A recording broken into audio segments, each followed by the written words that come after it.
got numbers. Hey guys, welcome to the ClevelandMoto podcast, episode number 519. Light them up, boys.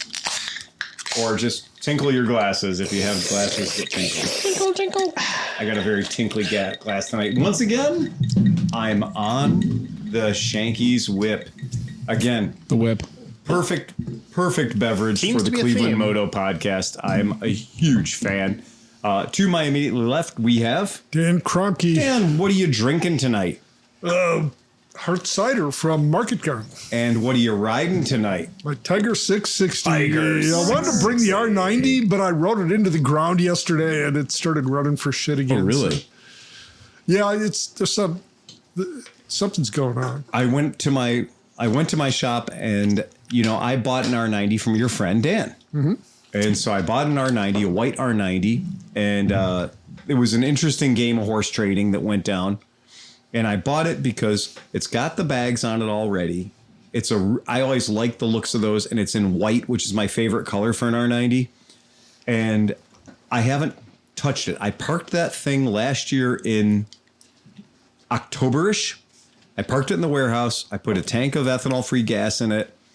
I sprayed the top of the gas tank down with some WD-40, just give it a quick shot, put it on the battery tender, and said, it's going to be a while. And it's been a year, almost. And I went out there as I was moving some bikes in and out of the warehouse, and I walked up to the thing, I turned the taps on, pulled the choke, hit the start button, and I'm joking. Dugga, boom, boom, boom, boom, boom. And it just went boom, boom, boom. And I was like, oh, you want to go ride? Look at you.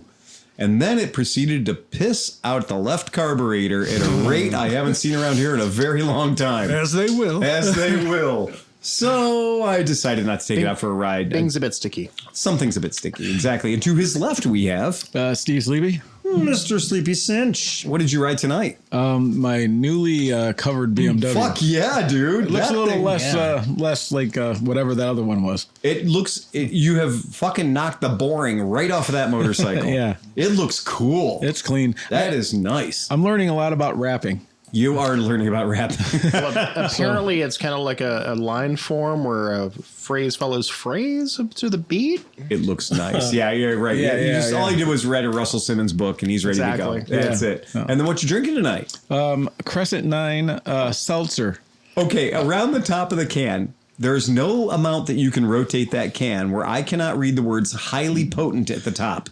It is literally marked This in is 3 directions. Highly potent. After 6, they get bad. Okay. Yeah. It says highly potent 3 times on the very top of the can. It does. There's a number on it too, but is there a number? That's only 50 milligrams. The number is some special drug addiction center that you should call in case you have a problem. There's a 1-800 number on the bottom of the can. The funny part is I did send the company an email because they said something like, how's everybody enjoying their shit? And I said, I wish they'd make them stronger because I have like 5 or 6 during our podcast. And the dude was like, God. Can you call us?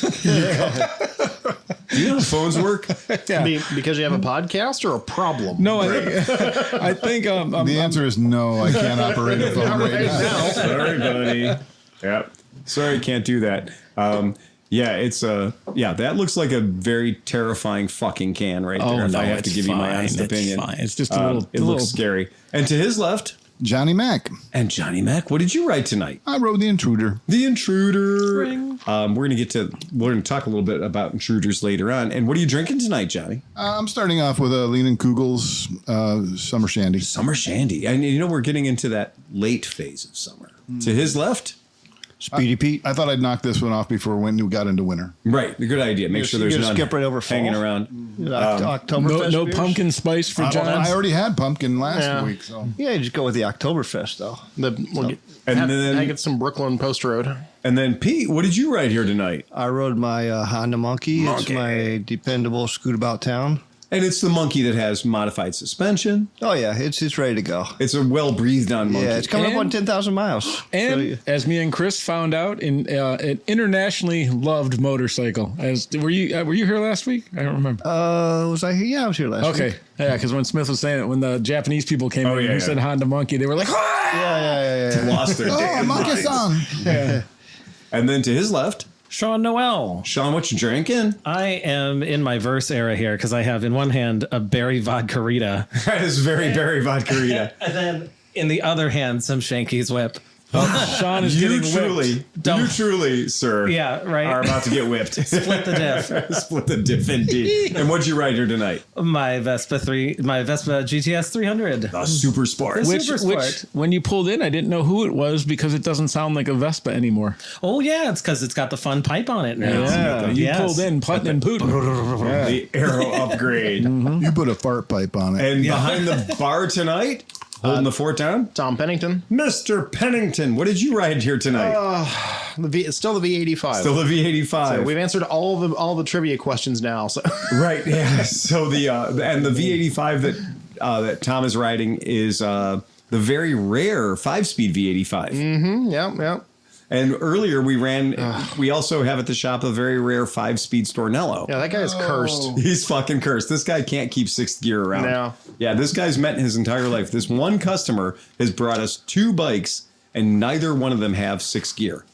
And 6th gear is fucked almost identically in both what bikes. was the other bike? But is that one supposed to have a 6th? Yes. Yes. Okay, Yes, that's the what- joke. That's Oh, the it joke. has one. Oh. You just can't access Yeah. it. Gotcha. Without This making is- really loud noises. Right. It's very angry. 6th is in there. It's just won't play along. That was the thing. The Stornello, you rode for like a week.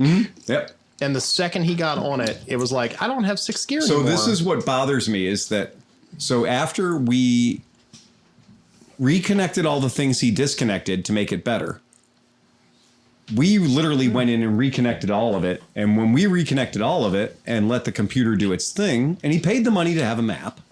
So we didn't want to go in and blow up his map. So we didn't write over his map. That's fine. The map's not a bad map.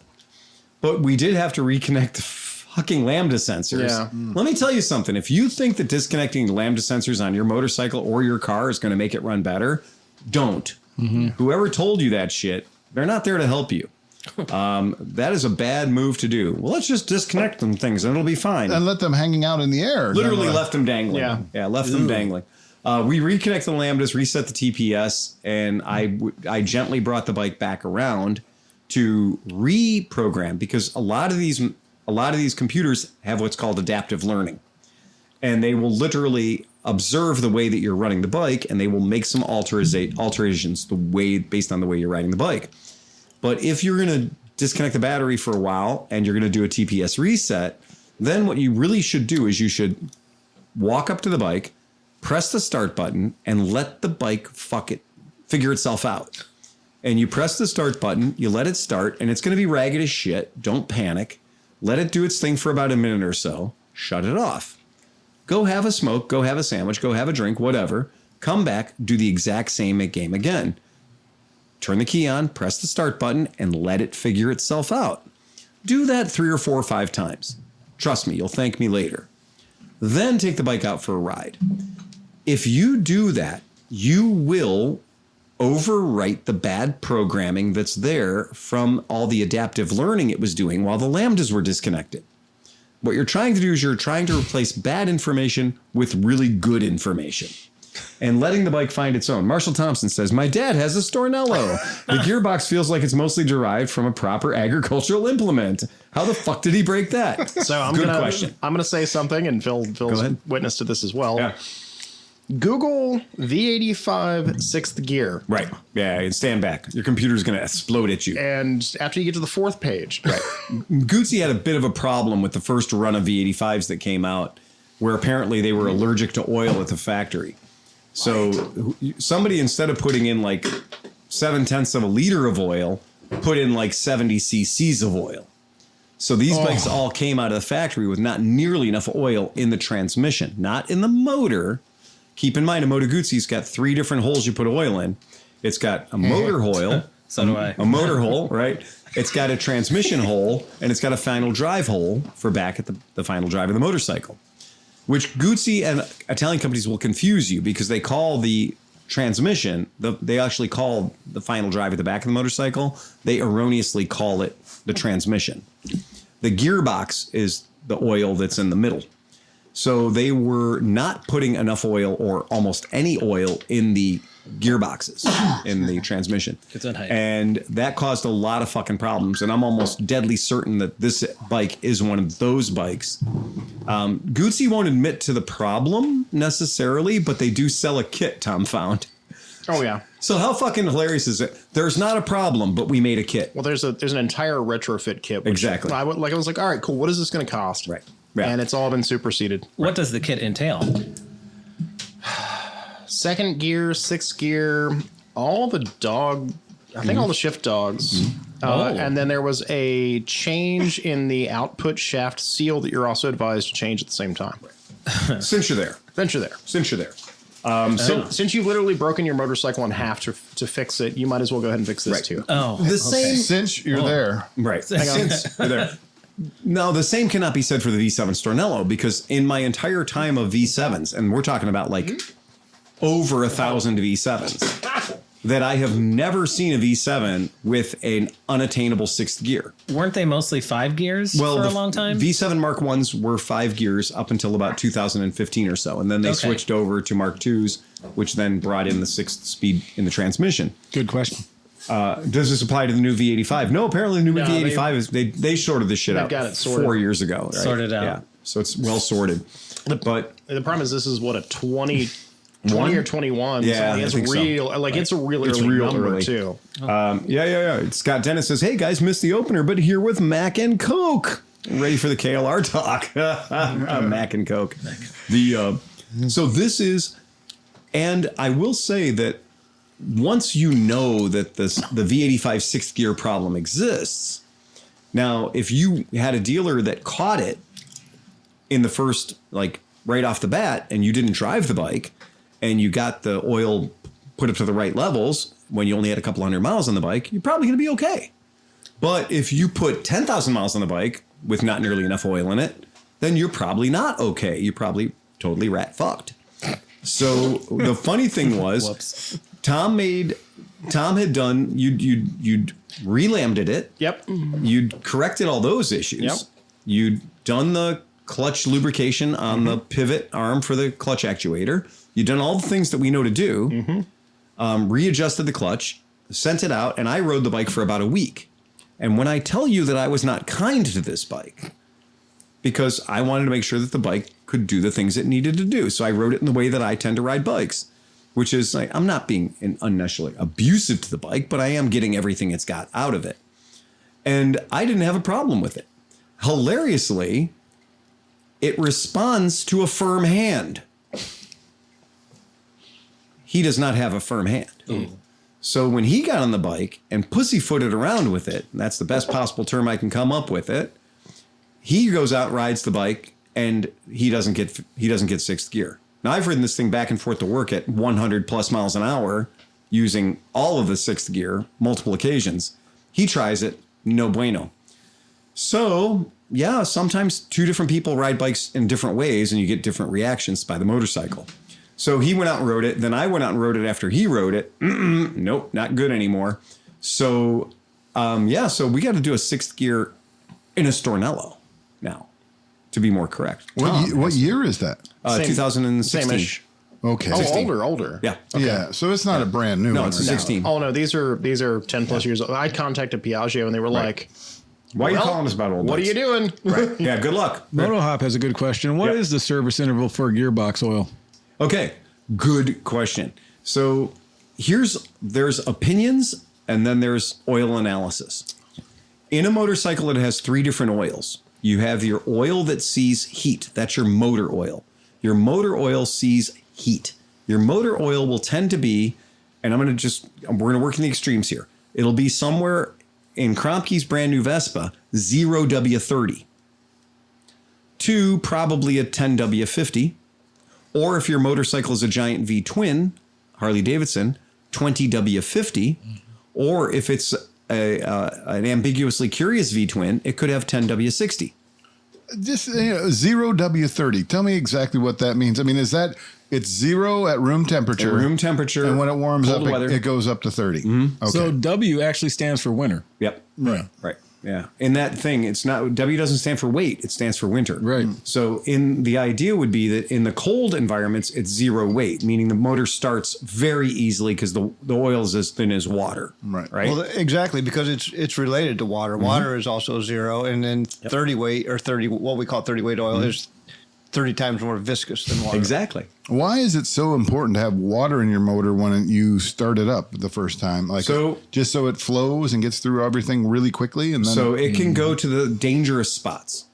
So as we know, the most dangerous spot in an overhead cam motor are the cams. Well, right? But the problem too, though, is it's getting there quickly, but what's getting there is water. Yeah, but like, so as my old motor in the Dodge. So that was the whole point, is that the oil that they recommended in the colder days was not getting up to the heads, and the lifters weren't filling up, and then they throw rocker arms.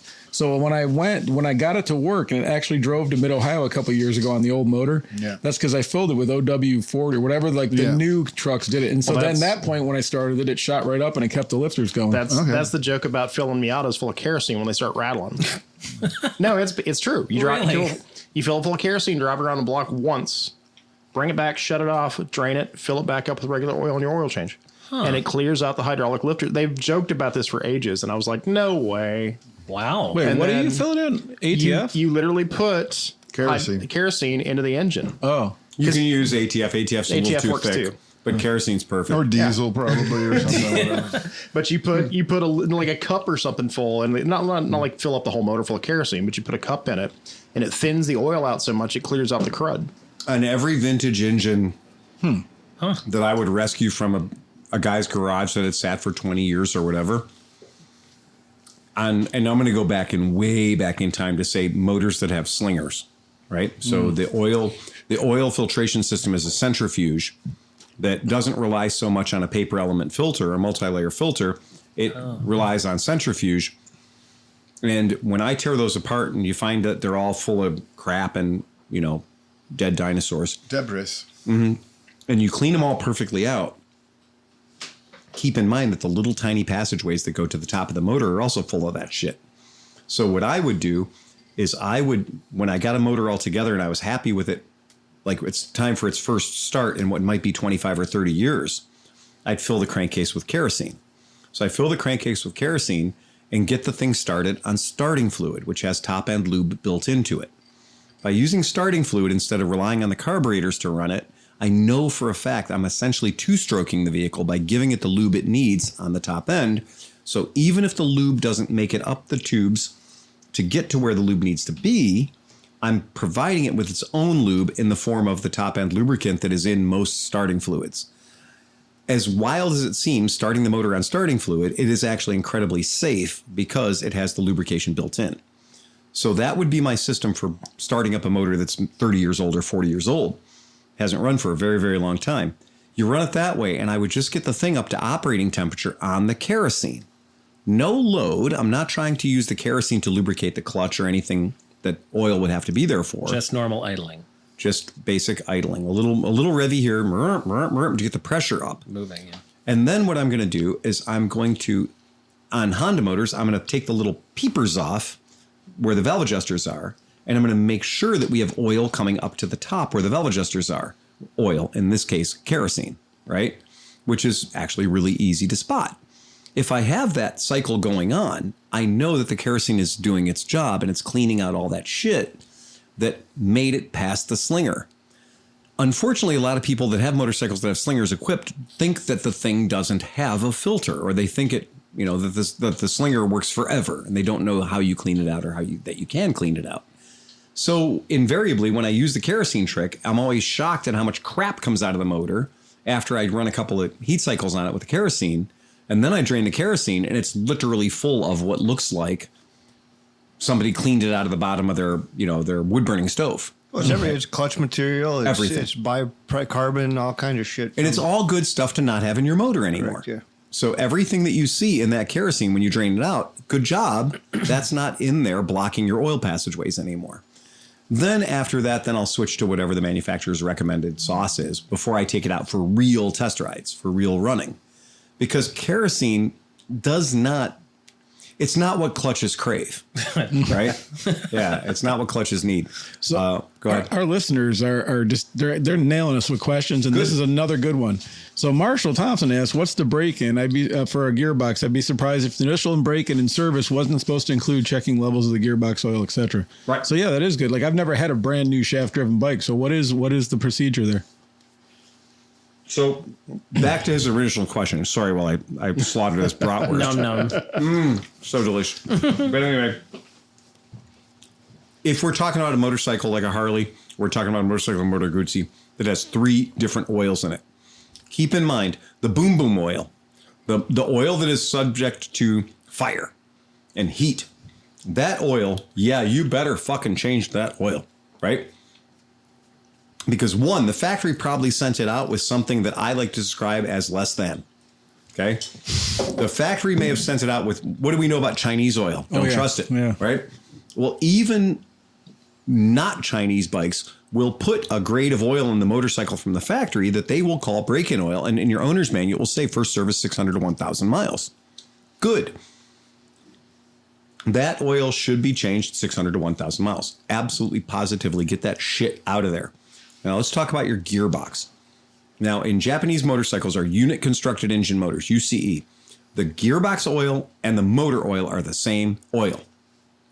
Yes, it should be changed at 600 to 1,000 miles for all the previously stated reasons. Yes. Now, but if your motorcycle has a middle oil, if it's a Harley Davidson or a Moto Guzzi, BMW too. BMW has transmission oil, doesn't it? Yep. Yes. Mine does. Yeah, yours does. I know mine does. I don't want to have a blanket statement because new BMWs run 1 oil, but old Airheads and stuff run 2 oils. So when you have a transmission oil, I always say, go ahead and change it at your first service, 600 to 1,000. Why? It's not that expensive. There's usually 1 quart of it, so it's not a bad thing to change. That oil will usually be something more weird, like 75/140, okay? Or 80W90, right? I'm not going to go deep into the weeds on viscosities as they relate to combustion versus viscosities as they relate to transmission oil or hydraulic jack oil, because that's a rabbit hole for fucking Bob the oil guy, right? They're different, trust me. But transmission oil can be advertised as 30 weight oil by one company, and it will be advertised as 80W90 by another company, based on its application, where the oil is going to be going, what kind of transmission it's going to go in. Doesn't that run counter to what we just talked about? Like absolutely, the weight of the oil is actual. It is physical, no longer correct. Physical measurement of viscosity. Correct. When we're talking about viscosity in engine oils that are going to be by the bangs. So when the oil is going to be by the heat, the detonation, everything else, your statement is exactly right. The rule still is the same about 0 weight is water. 30 weight is 30 times the weight of water. And these ranges in these oils are based on a dead cold 0 degrees Frankenstein temperature versus a 260 degree running motor. Okay. So that's the difference between cold start and nominal operating running temperature of the motorcycle. Transmission, on the other hand, a transmission should never get that fucking hot. Okay. Because there's no bangs, right? It's not literally around where the fire's happening. So that's why you're going to see these numbers that are so much higher when you get to the middle of the motorcycle. Go ahead, Tom. So here's the data behind your statement. Yeah, go ahead. Because this is the V85 travel. Yeah. Maintenance intervals. Engine oil first is at 900. Second is at 6,200. Right. And then it goes up 12,400 for the motor oil. And that's motor oil. Motor so it's still 6,000 recommended. 6,000 gap. The gearbox, because as we found out, transmission is a gearbox. 18,600 is recommended gearbox interval. So these service, the Stornello 18,000 miles for the gearbox oil, and that's not even recommended first service at 600, which I'm kind of a stickler for doing. We are too. Yeah, exactly. So the point is that this manufacturer says that you don't need to look at your transmission oil for 3 services at 6,000 per service. Yeah. And my logic to that, when people are like, "Oh my God, that's insane," Harley guys are like, 3 hole oil change, man, 3 plug oil change, do them all. Do them all. It's fine. I get it. When was the last time you changed the oil in your grandfather clock? Bet you didn't even know it had it. Okay. The point being, in a low heat, low explosion, low shear environment, you don't need to change the oil that fucking frequently. For people who are V8 car guys, how frequently do you change your motor oil versus the oil in your pumpkin? If you like cars, your axle lube, every 3,000 miles and never. Exactly. right. And that's kind of the point. When it starts to whine. Right. And gearbox oil also, final drive oil, which in motorcycles, that's our pumpkin. That's our rear differential. Okay. Our rear differential oil, I have customers that come in and they're like, oh, I want my rear differential oil changed every 3,000 miles. Well, I don't know if you can look it up and find out what they recommend for the rear differential / final drive oil. That's even higher, actually. Right? I will say. Okay, go ahead. Oh, I will say I did it for the Benz, actually. Yeah. At 25,000 miles, it looked like Hershey's chocolate syrup. Yeah. 18.6. 18.6. So it's the same interval for the final drive as is the transmission. Or gearbox, I should say. Think about what oil is doing inside your motor. It's a bearing. Mm-hmm. So it's an oil bearing, especially like in a motor that has plain bearings. So what that is the viscosity is directly correlates with the thickness of the film of oil between the metal parts. The metal parts don't touch at all because there is a thin. So at zero viscosity, they're almost touching. At 90 or 80, there's actually a thick bearing, and they're not the gears are not touching each other technically in your gearbox when it's running, and that's why they do that.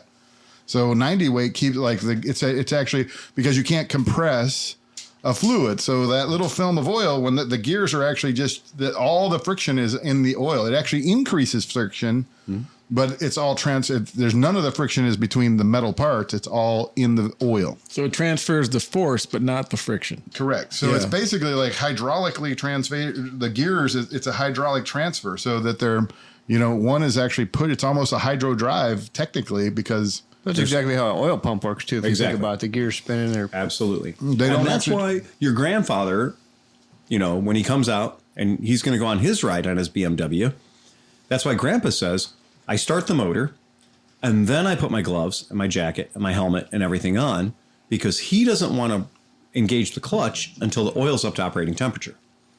And that's not bad advice. That's excellent advice. Because when you start, that oil is 0, 5, or 10 weight or 15 weight or whatever you got in there. It's thinner. Give the oil a chance to warm up. But more importantly, for the guys who are the inline 4 guys, give a chance for the oil to go to the places it needs to go. So whereas you might say... Or get back from the places. Like with a CB750, you want to start it up and let it run for a minute because typically all the oil in the oil bag is sitting in the bottom of the motor where it's not supposed to be there. Difference between a dry sump motor and a wet sump motor. Yeah, you want to let it run for a while just to pump it all back to the oil bag so that it's not getting blow by. To your braking oil, I'll give you a caveat though. Leave the braking oil in if you trust the manufacturer and you know it. Because say for like the Tao that I had, like I changed that immediately, and when I did, it smelled like peanut oil. Like it might have just been peanut oil inside of it. So like, if it's not a trusted bike, just go ahead and but that being said, put some really cheap fucking oil in it so that it actually does break in. Don't put some synthetic. Well, and a lot of people do say there's a difference between breaking a motor in on dinosaur oil, mineral oil, or synthetic oils. And there's a lot of people will swear by this. Harley Davidson did, in fact, this is Chris Smith calling in, by the way. Of course it is. Is he out of jail? Jail. So are you in jail, buddy? Hi, this is Chris. I'm calling from Goshen, Indiana. I'm a longtime listener and a first-time caller. Love bing, that. Bing, bing, bing, bing. Well, we loved hearing from you, Chris. How are things in Goshen, Indiana? Jail. Goshen, Indiana is really rocking. What are you wearing? Probably about 55 Janus owners show up tonight just for Thursday, whereas tomorrow, Friday, is the big ride day and evening downtown and things like that. Chris, do they have EMS on standby for all those Janus potential wrecks happening? I'm going to venture to say it's past all you guys' bedtimes. You kid, but one of the things that Grant said was make sure that you hydrate and you eat, especially if you have blood sugar issues and stuff. We don't want to have to be calling EMS for somebody passing out because they haven't eaten or had anything to drink. So remember your apple juice. Make sure you take all your meds. I am probably the youngest guy there by 22 years, I would say. Well, I would guess that the early arrivals at the Janus rally, the true heroes that get there early at the Janus rally are the super mega, like triple X level Janus operators. So is this or is this not sponsored by Metamucil? Yeah. Oh no. That and Geritol. EpiPen too. EpiPen has been thrown into money on this one too. Ibuprofen. And the early arrivals started coming in a week and a half ago. Yeah, it was usually at the Cushman rallies and stuff. They get there about a week early. Chris is late to the early arrivals. Yeah, so anyhow, I just want to let you know tomorrow's that, ride out is Golden Corral. I was talking to Richard and to Grant, and shout out to Steve Sleepy Finch. They could not have been more pleased with the video that you did. Cool. And just so you know, I told them if they needed any additional videos or things like that they need to call you first and then call you last, because you've got the skill and you understand what they're trying to do. So you may be hearing from them at some point, because I talked about all your equipment and your background and all that kind of stuff. Awesome. So tell us about you getting arrested today. Well, I was coming through Ohio on Route 6, and somehow I got bungled around and got down onto Route 24, so I had to come back up through some county roads, which worked out okay, and I got onto Route 6 again, and I'm just cooking along, staying up with traffic and, trying to stay away from people, and a cop goes by the other way, and I don't give it a second thought. And, I look down at my speedometer and I'm, 68, 69, 70, something like that. And I look back at my rearview mirror. Well, there he is. I thought, holy shit. So anyhow, he comes up and he says, you know how fast you're going? I said, yeah, I think I was going maybe 70. He says, you know what the speed limit is out here? I said, yeah, like 65. He said, no, it's 55. I said, you're kidding me. Everybody's going faster than that. And he says, well, I'm going to have to give you a citation. So what am I going to say? I said, okay. So, Should have said, well, you don't have to. I don't feel bad if you don't. Yeah. So when did you punch him? So he was a nice guy, and I got a couple photos with him, and he gave me a little sticker for Killian, my 4-year-old grandson. So let him try out the handcuffs. And, he may have let me go, but it looked like he had somebody else sitting in the passenger seat with, mirror sunglasses on. So that may have been a supervisor. So he may have been on kind of a short leash today. But I like that you got the ticket and then you still were like, let me get some pictures with you, man. Come on over. If the guy's gonna follow all the way through to give me the ticket, then I'm gonna get my money's worth out of the experience. Exactly what I'm thinking. I'm like, well, you already got to pay, so you might as well get some glamour shots. It was good, and the California ran great. I took the California rather than the Janus just because it can go 70 miles an hour easily. Wow, what an ambassador. What an ambassador. Yeah. What an Eldorado. Actually, I called Grant last night and said, you know what? Did you ask for permission? I did. and he said he didn't give a shit, just show up. I said, okay. So it was until this morning I had the Janus all packed up. And so this morning I thought, you know what? Fuck this. I like the California. And so. And you didn't think you needed to take sand to the beach.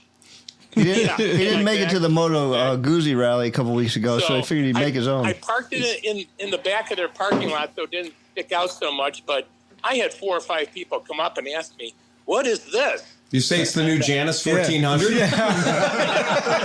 I'll just put a sticker on it. I was going to ask Chris. That's the Halsey Ton. The House of Ton. What kind of bike is this? I said, it's a Moto Guzzi. I've never heard of it. Yeah, so at least that's funny that you can be Exotic. Somehow you've managed to be exotic among the Janai. So you figured out a way that among the Janai to become exotic. He is a rally. He's at a rally of old men who have never heard of Moto Guzzi. So, Chris, if Yami Noob shows up, tell him we said hi. Yeah. Ask him what's shaking. If there's a person there that looks like they're under 50, let us know. Okay, Now, I will. Now I did, and I not all kidding aside. These guys are having a lot of fun with this. But when we do our Vespa rallies, our motor scooter rallies, we have a gymkhana. A gymkhana is a test of skill, and we'll have a bunch of different events to see how good you are riding your bike. Slow speeds usually, games of skill. Now, I'm assuming now that at the Janus rally, they're going to have the 200-meter death wobble. Is that correct? Yeah. And it's over this bridge with rain grooves. Oh, you're all going to ride the death bridge? Nice, nice. Godspeed, old guys. Video going. Yeah, that's it. Everyone's going to it's going to be the I dare you to cross that bridge at 52 miles an hour. With no hands. Yeah, it's going to be called the Doodle Challenge. Well, the problem is that bridge is between them and the Cracker Barrel. Be proud of me because I presented to them as a gift from the ClevelandMoto podcast a bottle of what? Shanky's Whip. Fuck yeah. Hell yeah. Whip. Shanky's Whip for the win. Hey, Chris. Yeah. Did you have trouble getting that? I think they're going to, I told them they got to feature it on their next Ramble stream, which is their version of a podcast. Sure, yeah. And, so they said they would. And everybody within the shop had a little taste of it. And overwhelming majority was saying, holy shit, this stuff's good. So it's so one of our podcast listeners just chimed into the chat, said they're more afraid of the death rattle than the death wobble. Well, that could be true. I mean, I'm not saying you got an old community, but your sag wagon is a hearse. Yeah, no kidding. All right, so that's cool. So that's pretty rad, man. I'm glad you're representing. I'm glad you're out there. Well, and I will say that they are. I had a number of comments that they're very much ClevelandMoto fans and Steve Cinch fans. So and ClevelandMoto podcast fans. So, yeah, our subculture's found a fucking subculture. yeah, and so I'm passing out stickers and the Ukrainian sticker and the podcast sticker. And He's picked up a bottle of bourbon and I give somebody sprayer. stickers and it's like I gave him $100. Oh my gosh, look at this! Oh, thanks so much. It's a sticker-based economy. I've never seen a sticker before in my life. So, anyhow, but I'm 55 coming up, and I still love a good fucking sticker. Oh, we'll do. Yeah, it's just that little handshake. It's kind of that little fun thing if you were there. Well, that's cool, Chris. I'm glad you checked in, man. One more question for you, though, Chris. Give you guys a heads up and let you know that I'm tucked in and I'll be closing my eyes faster than Johnny Mac. And one more question for you. Hey, did you have trouble getting that California rolled into your hotel room? What was that? Did you have trouble getting that California rolled into your hotel room? Or did you get an ADA room? Yeah. Yeah, I had to tip it like 3 different ways and take the bags off and stuff. That girl's a little big at the hips. Yeah. Yeah. Fantastic. Yeah, no, everybody's, the place is sold out, I think. And the owner of the joint was telling me that, boy, they really love these folks from Janus and these old timers. They go to bed early and they get up early. They get up at 5 a.m. to come down and have their coffee and shit. This is a Howard Johnson? Yeah, they're literally right. Are you sure this is Howard Johnson?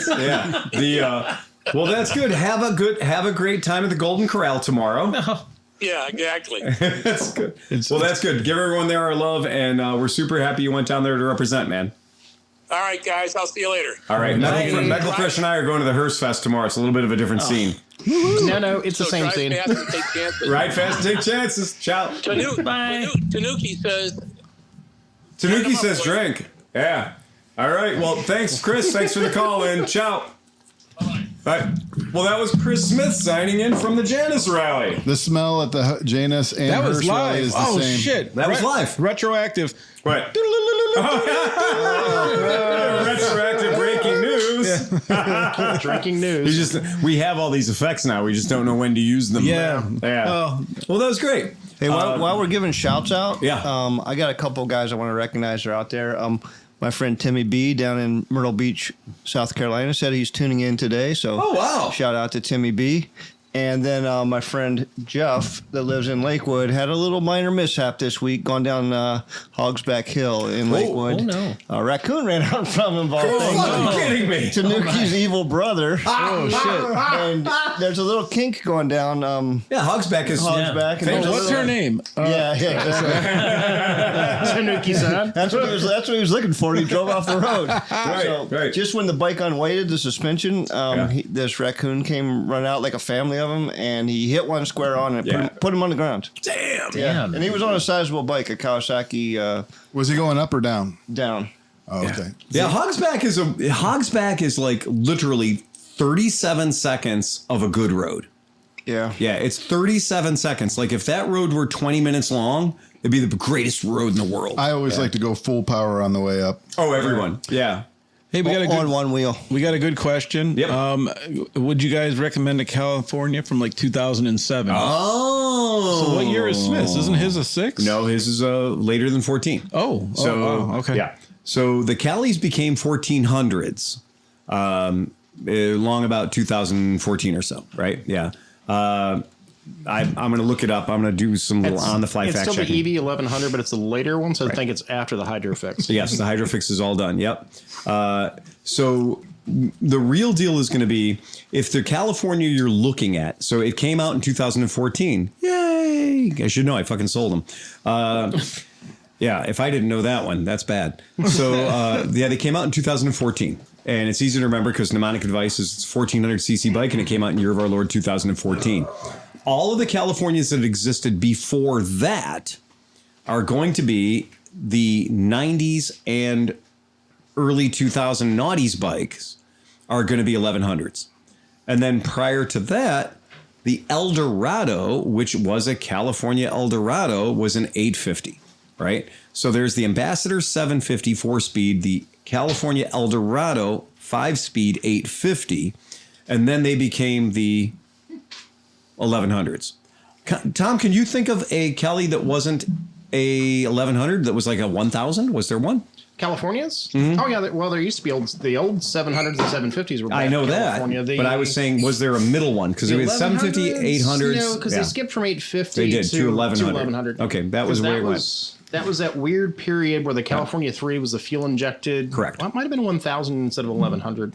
Yeah, right. The Anyway. Cal 3s were that real ugly area where they're still using the push rod square heads. Yes. And then they went to the Hydros with the aluminum and stone, which is when they had all the problems. Right. But that was about the time when Aprilia took over. Yes, that was. That was literally when Moto Guzzi was so broke that somebody else that was bad with money had to buy them. Yeah. Yeah. If the guys who are coming to your financial rescue also have a fucking Italian drug problem, meaning they buy race teams. But that's literally that's literally the Italian problem. Is eventually they just give it to Fiat. Right. Eventually it works its way down. Right. Texas Piaggio. Pacific Group, Pepsi. It doesn't matter who owns them. Right. Yeah. Somebody there's always another Italian billionaire who's willing to lose a bunch of money to own Ducati or Guzzi or Aprilia for a while. Now that Piaggio owns Guzzi and Aprilia, it's very stabilized. It's totally stabilized. Everybody's in their own lane, and it actually works pretty well. That's the problem between like 1989 and basically this current edition is where they've got all the kinks finally. I agree. Finally stabilized. Yeah, I totally agree. The 1400 is a really fucking great bike. Wow. And so if what we're talking about, I'll throw the picture up so Sleepy can grab it, and I'll throw it up for the guys at home. If the motorcycle that you're looking at looks a lot like this or a heavier version of this, let's be honest, this is the naked version. This is the 1400cc California. And these were very handsome motorcycles, and they are, if you're on a Harley Davidson and one of these guys pulls up next to you, don't race him. He's going to win. He's going to take your lunch money. These bikes are fast.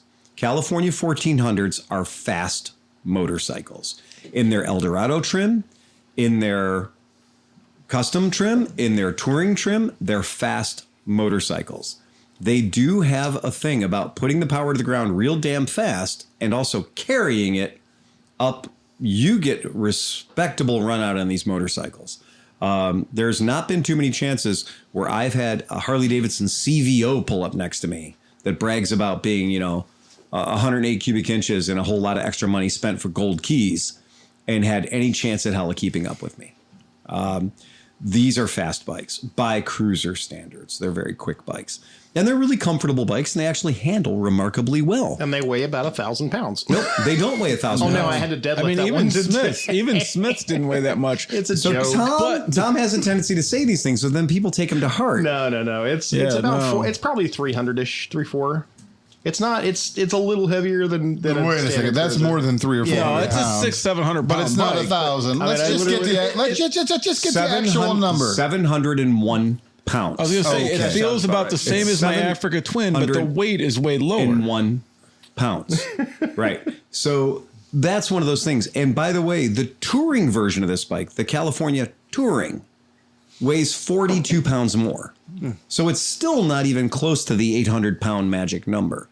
Keep in mind, my Road King, that is not the Touring Edition, that's the Police Edition, my Road King is 848 pounds.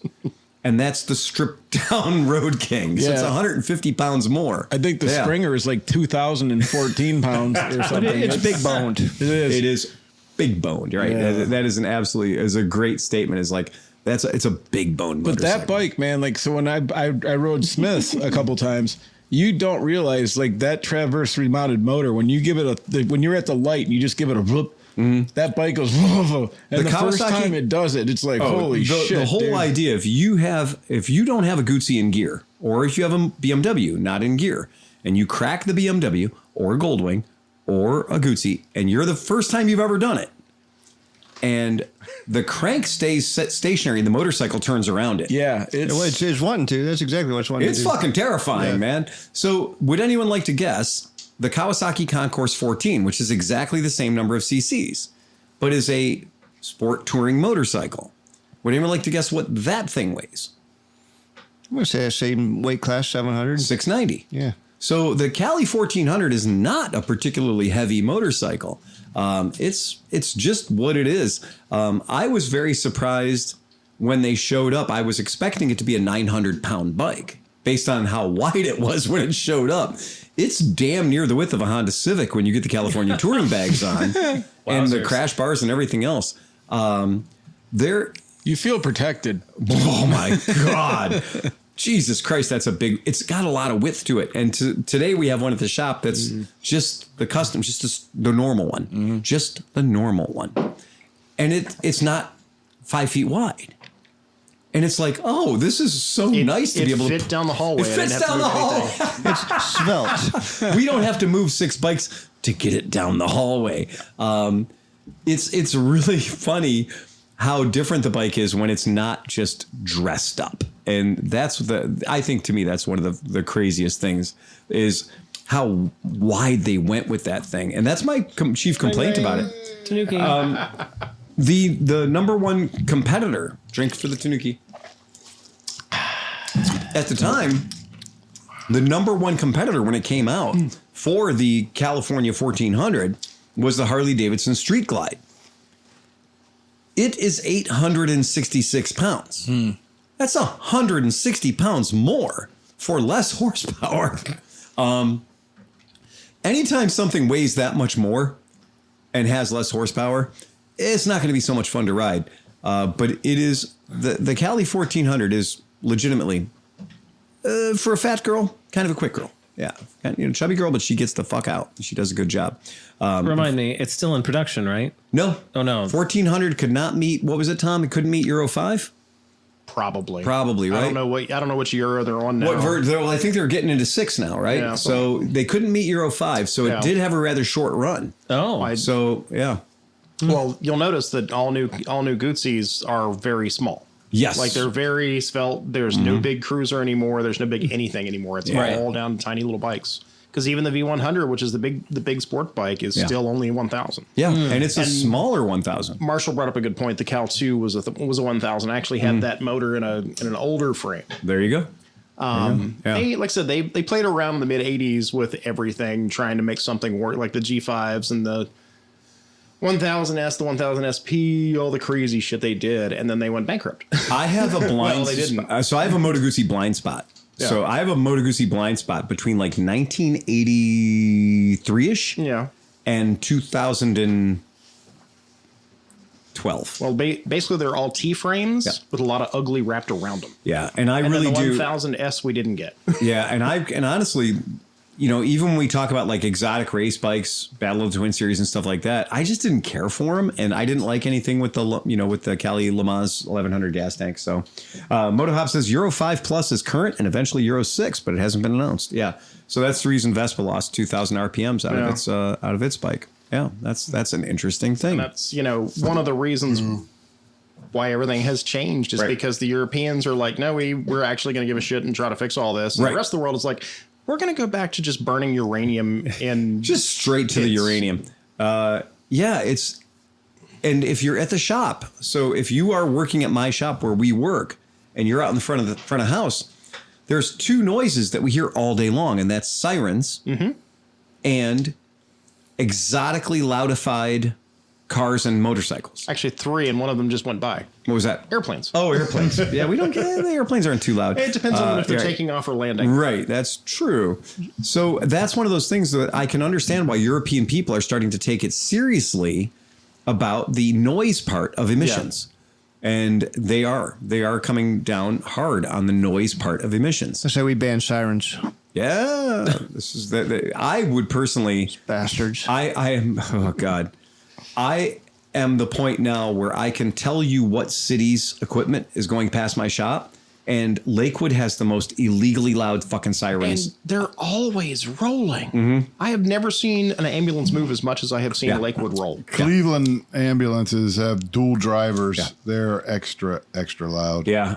And they used to go off inside the building when we'd be working on them or trying to fix No something. way. And it was like, siren! And everybody's like, okay.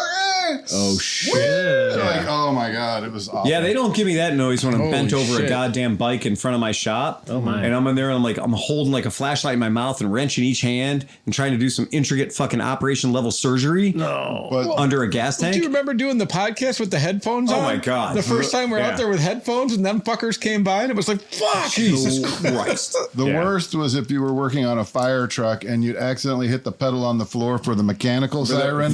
literally. The air raid siren. Yeah. And then that just goes off. And even though you just bumped it for a second, it's like, Yeah. Is that running off the exhaust? no, It's a starter motor. It's Oh, it is a starter motor. It really, I mean, it's an extra starter Right. motor, not the starter motor. No, but it's an But extra that's starter what it motor is. for just that one. There's a solenoid. It's just So like, once you bump it, it's gone. you got to listen to the whole song. There, you can put the brake We on. have a brake, yeah. Oh, you yeah. have a break for it. Okay, that's cool. I was It's just a scrubber, though. It winds it down more. I was this close to owning one, So- but I just didn't want to lift it. Scott Dennis is asking about a 2004, basically EV 1100 California, which is the no-no years. Yeah, those are kind of the no-no years. And Tom, so explain because this is actually right in your wheelhouse. Yeah. Explain to them why hydraulic valves that are so reliable on Harley Davidsons, Slide over that. that are so reliable on so many automobiles, did not work for Moto Guzzi. Well, they did two things that were problematic, if I understand, because you actually had to handle some of the recalls on that. I sure did. So the hydraulic valves, first of all, collapsed, if I remember, because they weren't pumping up the right way, because it was basically using antiquated engine technology adapted with hydraulic valves that weren't suited for that specific environment. And then if I remember correctly, the hardness and steel they used on the cams was too soft. So when they failed, they actually ground the cams down almost perfectly round.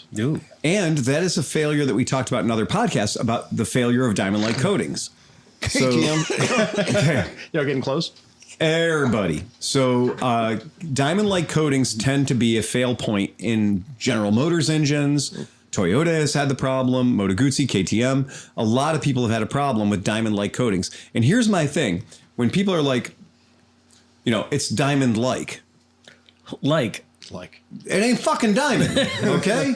The name alone tells you that it ain't fucking diamond. Well, no, we'll pay for it with money. Like, Right, exactly. right. cubic zirconia. And it'll last forever, like. I have money like credits. Right, exactly, right. That's called crypto. Yeah. Yeah, I got a motorcycle in the driveway. It's Harley-like, right? It ain't fucking what it is. And so this is the big thing. And where Gucci had kind of said the failure of the hydraulic valves. So I'm going to paint a tiny picture for you. In the world of motorcycle valve actuation, there are shim under bucket, shim over bucket, nut and post, and Desmo. These all exist. The shim under bucket is, in my opinion, the hardest to work on and will cost you the most when it comes time to have to adjust your valves.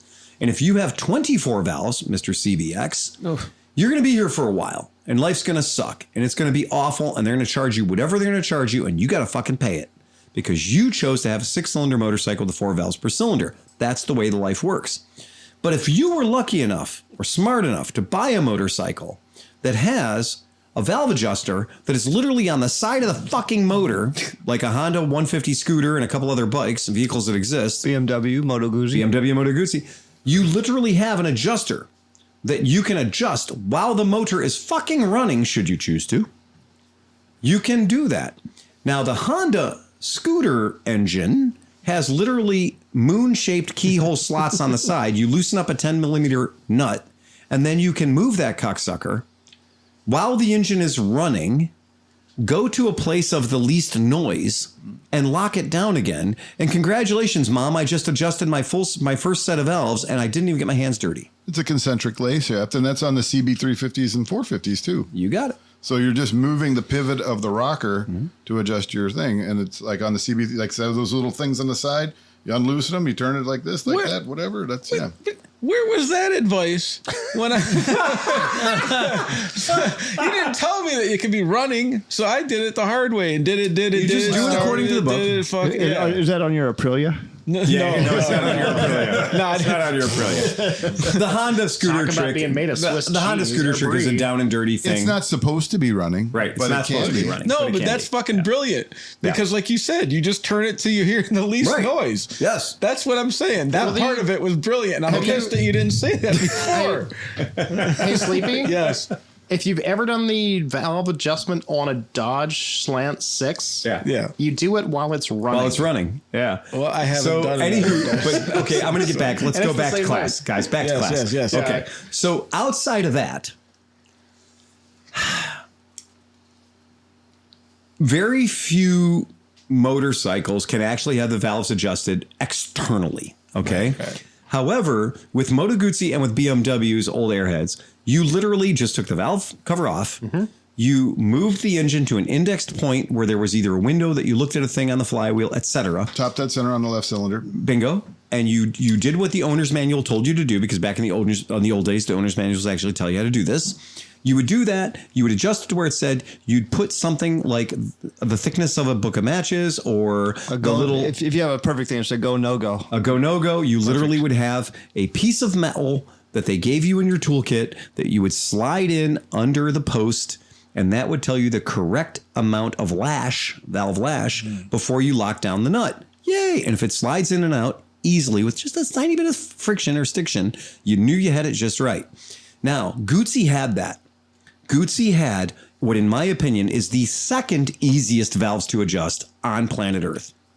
I disagree. I ahead. think they're the easiest because BMWs are far too flat and Gucci's are up high where you can Okay, see. but I further disagree, and because I know that a CX500 is a 4-valve motor that has forked rockers with tappet adjusters, and that has got to be the easiest thing because they stick right out there. You can pull the covers off. Same with the You can Guzzi. do- Yeah, I mean, like same you with the just- Guzzi. Yeah. So, in my But opinion, those are 4 valves? 2, they did 4s, but Okay. you could have them either way. But anyway, here's my statement. BMW airheads, Gucci's, the CX500 and CX650 and all the little baby ones that go along with it, all those are in the category of second easiest. First easiest is still the Honda CH150 scooter. Yeah. Number one. You can't be number one, right? Nope. But one above that, guys, one above that, the complete crowning jewel are the hydraulic valves that you'll never have to touch ever in your life, ever. Enter Harley Davidson. Or the or any motorcycle, the ST1100, and 100 other motorcycles that have hydraulically adjusted valves. Royal Enfield. Absolutely. So here's my point. If your motorcycle has been existing on shim under bucket valves, moving to hydraulic valves is a massive change. You've just saved your customers a whole lot of time and a whole lot of money. Yay, that's the best thing ever. But if you're only moving from position the best to the infinite, you're only moving one spot. Guzzi literally sacrificed their entire reliability reputation to the hydraulic valve. Up until the hydraulic valve, people's general consensus about Guzzis was they weren't super fast, but goddamn, they did last forever. Police departments stopped buying Harleys and Indians and started buying Guzzis because there was no belt, no drive chain, no valves to worry about. They lasted forever. And when police departments say we're giving up on our Indians and our Harleys because the maintenance is too intense and we're buying Guzzis instead, that really tells you something. And Guzzi fucked that up. How can a Chevy 350 run 350,000 miles with hydraulic valves? How did they fuck up the hydraulic valve? It's glad you asked, John. Turns out there's a couple of ways. The first thing you can do is have not enough oil pressure to maintain the fatness of the valves. So when you've got a hydraulically adjusted valve, it requires a certain amount of pressure going into that valve to keep it inflated. And I use the term inflated because if you picture a slightly bigger beer can sitting on top of a slightly smaller beer can and you slide them down on top of each other, right? They go down very slowly as the pressure goes out. But if you put pressure into that lower beer can, it will keep those beer cans a certain distance apart. And that is their nominal pressure. But if the pressure isn't up, what happens? Rockers go pop. The rockers go pop. I know exactly this so right. Well. The valves go smashy smashy. Yeah. Because the valves, because it's like you just took the cam and ground all the fucking lobes off of it. Mm-hmm. Okay. So what Guzzi did was it traded being fucking first in its class at the easiest to adjust, meaning you could read your owner's manual and in 20 minutes adjust all 4 valves in your motorcycle by just reading your owner's manual and having one shim. Oh, there's also adjustable push rods, too. Of course there are. Absolutely. Harley Davidson's been doing that for years, too. So we took a very, very easy system. Guzzi took a very, very easy system and over goddamn complicated it. What happened was they didn't build the oil pressure to support those hydraulically inflated valves. And they would not stay up.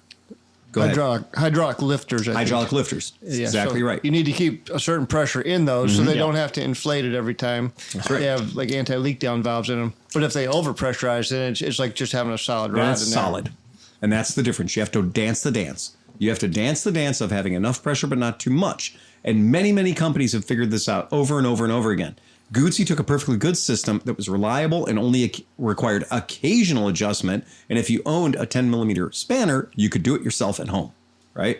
Now, the problem is they fixed something that didn't need to be fixed. It wasn't like anybody was saying, oh, I'd buy another Moto Guzzi, but I got to adjust those goddamn valves. When every other motorcycle in the world had shim over bucket, shim under bucket, that was competing with Guzzi. There's a German word for this. It's called Schlimmverbesserung, which means to make something worse by trying to better it. Exactly. And that's exactly what Moto Guzzi did. That's exactly what they did. But they don't speak German. Now, do you know what Guzzi's solution was? To engineer better hydraulic valves? Nope. No. To build a little device that went in the space of the hydraulic valve that actually was a mechanical nut and screw based adjuster. An adjustable solid lifter. Exactly right. That's what they did. That's how they fixed the problem. So they went back to mechanical valve adjustment then.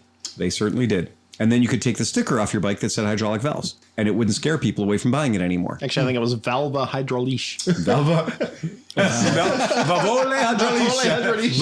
Hydraulicia. Hey, that's a coming to go. It's a good science, eh? Yeah. Somebody's got a little skunk in that can. Well, what we know is that fucking those unreliable hydraulic valves, that curse fucking killed Moto Guzzi's reputation for reliability.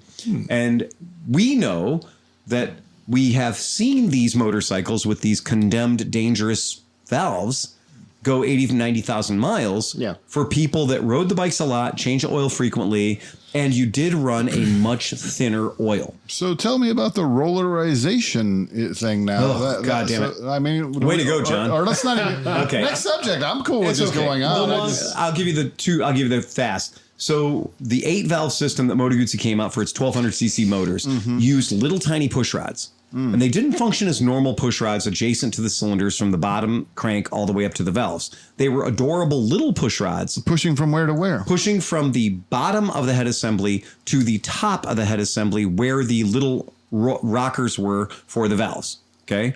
So there's these adorable... So you have a cam. So the cam is up at the top of the motor. Overhead cam. Overhead cam. Right. Driven by... So to get the energy, the cams... So you have the cams that are at the top of the motor... And then those cams don't just have a follower that rides on the cam like a roller rocker. Yeah. They actually have a little short 1-inch long push rod. That's so dumb. And it's a little 1-inch rod push rod. But the problem is the 1-inch rod push rod has a little ball on each end. And that ball rides on the cam that has the diamond-like coating on it. And the diamond-like coating fails. Boo. Exactly. Turns your cams blue and they don't work anymore.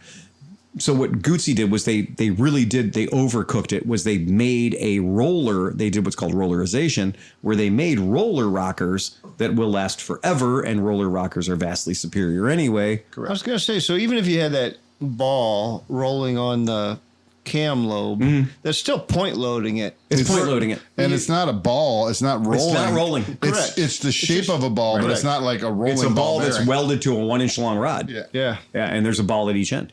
So a kind of a ball and socket. So it's a burnisher. It is a burnisher. Yeah, exactly. And you're right. Its point of incidence is tiny. Well, it's relying on that oil film that we talked about earlier. And it's relying upon the diamond-like coating, which is neither diamond nor like.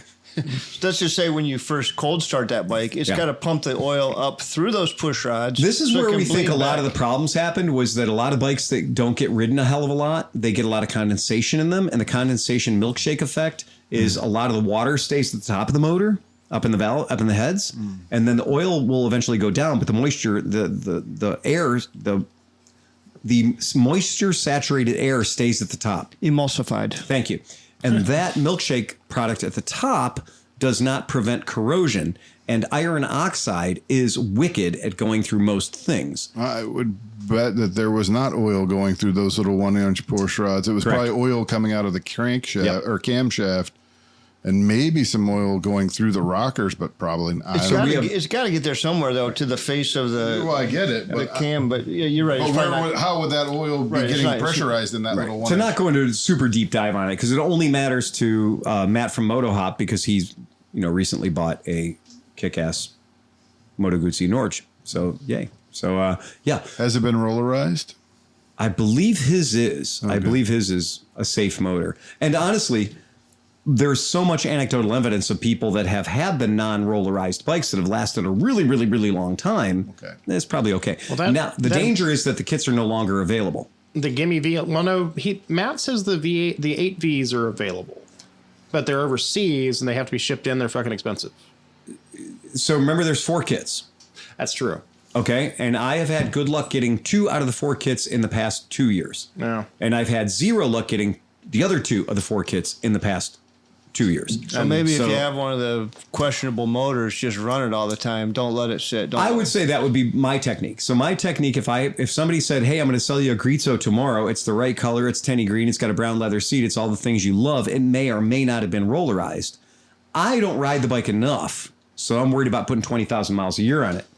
Motorhop says post-factory roller change, and it's now over 100,000 miles. Yeah. Your bike has over 100,000 miles on it?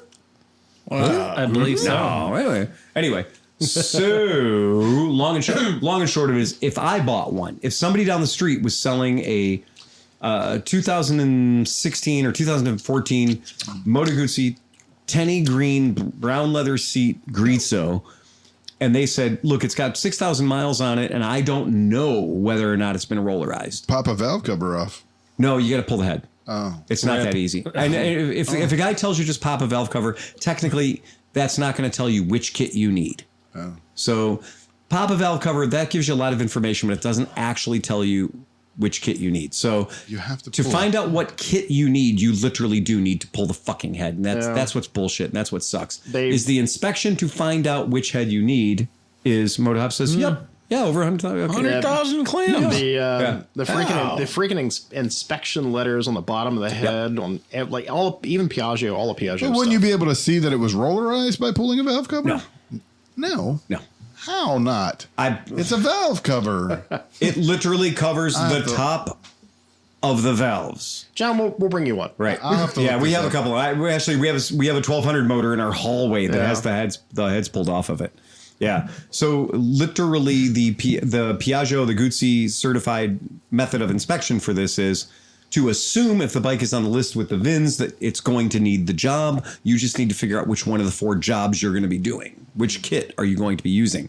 Now, I can tell you based on experience that some dealers may have filled out warranty claims for these jobs for bikes that weren't actually sitting in front of them. So they could front load their supply of A, B, C, and D kits. So when the customer rolled in, you didn't have to wait 6 weeks to get your kit. So you'd preload a couple of warranty claims to have an A kit, a B kit, a C kit, and a D kit standing by. And because of that, I don't think that the Guzzi factory made an abundance of extra kits. So they didn't make an extra 200 A, B, C, and D kits. They just made enough. But if a dealer said, I'm going to create warranty claims out of, to have bonus supplies behind, that left not enough supplies for people who actually need the shit. And that's why we're running into a problem now where I've talked to other dealers who've said, I had a guy come in and he needed a B kit and that nobody has the B kits. So now the question goes, okay, how long do you park the bike while we're waiting for a B kit to show up? That's the problem. So that could be an issue if you have it. What I would do though, again, is I wouldn't do shit. I would literally dump the oil that's in the bike out. I would put in fresh oil and I would make sure to put in like a 10W40. I would use a really good quality synthetic oil and I might even do like 5W40. Something super lightweight. Something super lightweight, something super light. 5W30, 5W40. Yeah, that is a mistake that people make. They're like, oh, my lifters are tapping or whatever. I'm going to put 2040 or heavier. No, oil will never get there. Opposite way. So I'll go the opposite way, and then I'll make sure that I will run that oil until October and November, and I'll change the oil. There's another pro tip, too. Take the oil you drained out initially, send it for oil analysis. Right. And then when you do your first oil change, get another oil analysis and compare those two. Right. And if you see a lot of metal in your oil, that's a good thing to know that things are getting bad. Things are getting ugly. In which case, you had to do the job anyway. But and isn't that like $7 or something? It's inexpensive. $23. Yeah. I just had it done. It was $23. Okay, well, that's sort of the same problem we're going to have when we finally decide what to do with that EV11 you have that was the gimme bike. Yeah, I had a guy the other day promise me, he was like, I want to bring my bike in and you're going to work on it. It's got no miles on it. It's been sitting for 14 years. But I promise you, a 100% pinky promise that this thing has been converted to the static, the nut and post adjusters. And I said, I don't care. I don't care. The real issue is you've got a cracked triple tree that the part doesn't exist. That was a recall. You've got tires that are on the bike for 23 years, right? You have all these other issues that are all going to add up to more money than the bike is worth before we even talk about adjusting the valves. So before we even talk about whether they're hydraulic or not hydraulic, let's talk about, are you willing to do the fuel pump? Are you willing to do all the rubber? Are you willing to do the tires? Are you willing to do everything on the bike, all the fuel lines, for a bike that's been sitting 20 years? Before I even say, bring it in, let's find out, I need to know how deep your fucking pockets are. Because if you're not willing to throw $2,000 at this bike, then keep it in your fucking garage. Because if you bring it in and I do a bunch of work that you're not going to pay me for, Tom doesn't want to ride around on this fucking bike that may or may not have been converted already. And honestly, everything I've heard doesn't sound like it has been. When I know it has at least 7 other issues. Plus the mystery issues, it's been sitting for 20 years. But good news, it only has 2,600 miles on it. Which means fuck all. I would much rather it had 27,000 miles on it and been ridden 1,000 miles a year for 27 years. That would be much, much better. Yay! So that's that. Well, the clutch, depending on where it's stored at, the clutch may be stuck. A 20-year-old, anything. if somebody says, I got a great deal for you, I'm going to sell you a 2003 Moto Guzzi V1100, V11, whatever, hydraulic valves. The hydraulic valves is the least troublesome part of that statement. That's the part everyone's freaking out about. But it's all the other parts that are more expensive. The phrase I usually use is you have to pay us $500 deposit before you abandon it here at the shop. Yeah, exactly. Right. Sure. And leave the title. Yeah. Yeah, I mean, because honestly, we don't really want that bike. Because at the end of the day, we're going to spend more than $2,000 for a bike we can't sell for $2,000. Because that's where the market You're is. going to spend $2,000 for a really nice $1,100 bike. Yeah, that's what it comes down to. Show notes. Yes, one of our listeners was like, you guys have show notes? I'm like, yeah, we've had show notes for a little while. I don't know where you've been, but if you go to the YouTube live thing or you go to Cleveland Moto Podcast, we have show notes.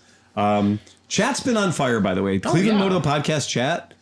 Thumbs up. You guys are fucking heroes. We're pushing 30 right now, so. I'm very impressed. Oh, we got 30 people live, human beings out there? Yeah. Get the fuck out of here. I'm probably one of them, so. Wow. Okay, Tom's one of them. 29 live human beings out there. All right, so show notes. Harley Dealers. Holy shit. Wow. The lights have turned on, the cockroaches have scattered, and the Harley Dealers have left the chat. Holy shit, there's been a lot of... When you think that each one of these dealerships is a mega dealer... Don't you have that programmed into the machine? I wish I did. I was pretty good taps, man. That was pretty good taps. I teared up just a little bit. Yeah. I almost felt sorry for Harley. I almost locked up. There's a Harley rolling down the road with a pair of backwards boots on it. Okay, so this idea, back when I was a kid, Harley Davidson dealers were sometimes Honda dealers. Back when I was a kid, the two strongest brands would sometimes be in the same building together. Shit, that guy went out of business about 10 years ago. 20, right? Really? It's been 20 years? Smitty's. Yeah, Smitty's. So Harley Davidson came by almost 20 years ago and started a program that said, if you're Harley and anything else, no bueno. Can't have that. So they took a lot of guys that were like, hey, we've been doing this since 1913, being Harley and somebody else. Yeah, can't do that anymore. But we've been doing this since 1913. Yeah, go fuck your hat.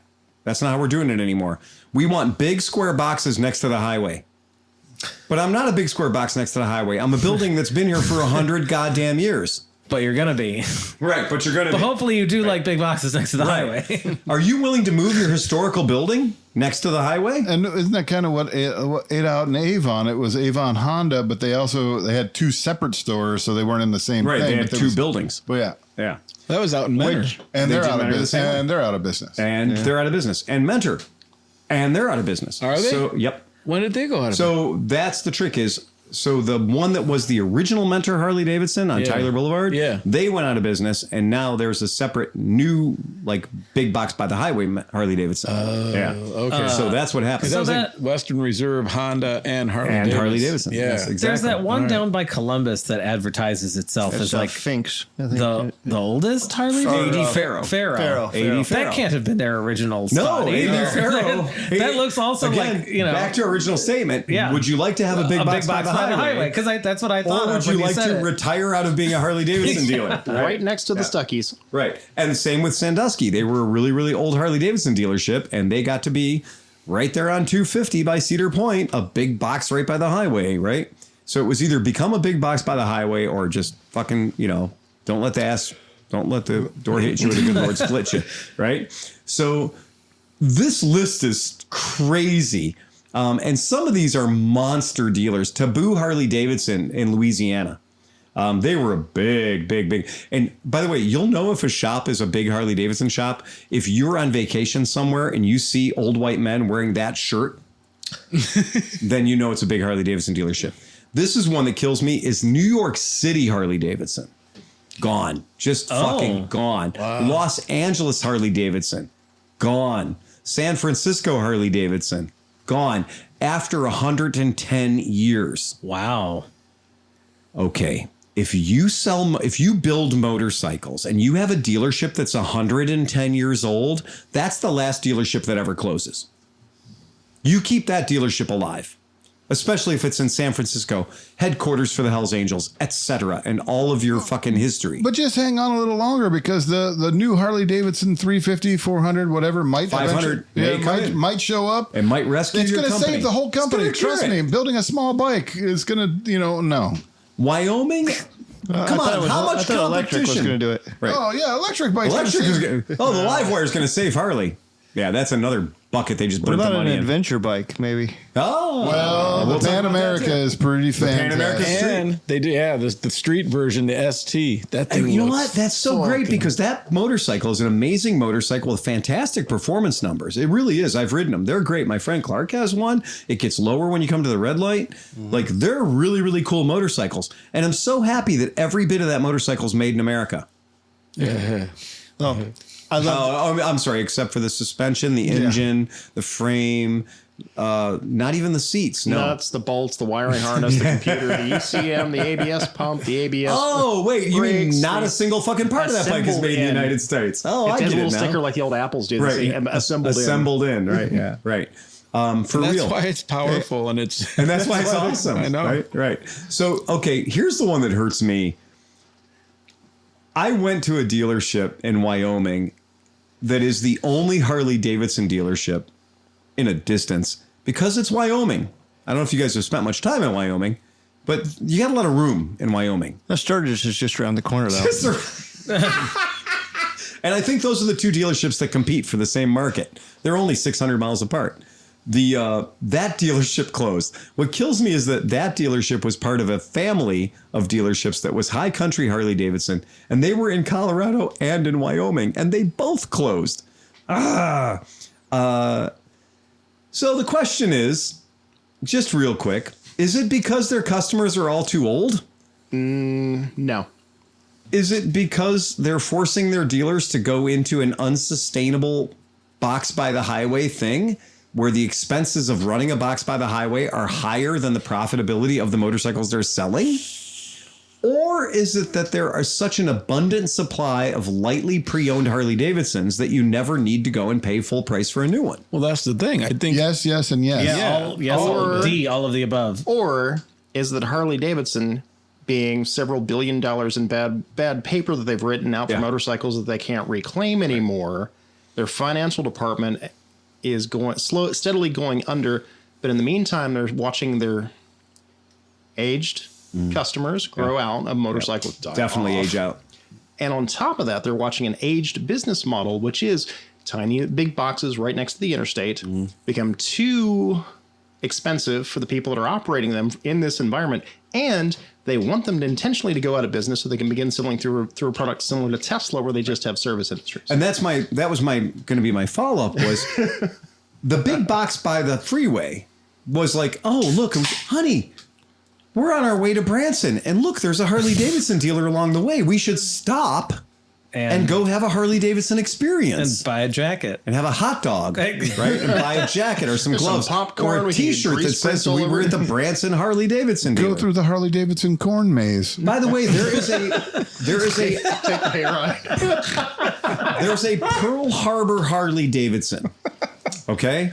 There is a Pearl Harbor Harley Davidson T-shirt that you can buy at the sacred ground that is Pearl Harbor in the gift shop. And yet there is no Pearl Harbor Harley Davidson dealership. The closest you can get is Honolulu. It sunk. Oof. And so they went underwater. Come on, the joke was there. as a bit of a fucking guy. veteran and as a bit of a Harley Davidson guy and also sardonic piece of shit that I am, when I was in the gift shop if you haven't been to Pearl Harbor, it's emotional. So I'm done with Pearl Harbor. We're in the gift shop and I was like, what the fuck? Are they selling T-shirts that say Pearl Harbor Harley Davidson, and it's got a picture of a Navy WLA on it and like a Corsair fighter in the background and all this Americana shit and, some hibiscus leaves and whatever. And I get that. But I actually asked the people in the gift shop, where is the Harley franchise? Where is it? Scott Dennis says y'all broke Sleepy. Yeah, we did. Break Sleepy almost every week. If we don't break him, he breaks himself. Sleepy's finding everything funny right now. He does. No, you guys are Extremely being potent. It must be the giggle Extremely juice. potent. It is the giggle juice. So I asked the staff members of our national parks, I said, is there a national park? Is there a Harley Davidson on the premises? No, of course there isn't. Well, you certainly give the impression that there is. Yeah, it's a marketing thing. The national parks should shake hands with Harley Davidson. They made this shirt. Cool. So I go to the actual dealership. So I go to the Axler dealership, was nowhere near Pearl Harbor. And I go there, and they got those fucking T-shirts there too, right? Because that's how they're hanging their shit. They're both in on the game. They're both in on the joke, right? Yeah. They're both in on the game. But there is a Waikiki or Honolulu Harley Davidson dealership. It's not at Pearl Harbor. It's not close to Pearl Harbor. It's not in the shadow of Pearl Harbor. It's just America, America, America marketing. That's the idea.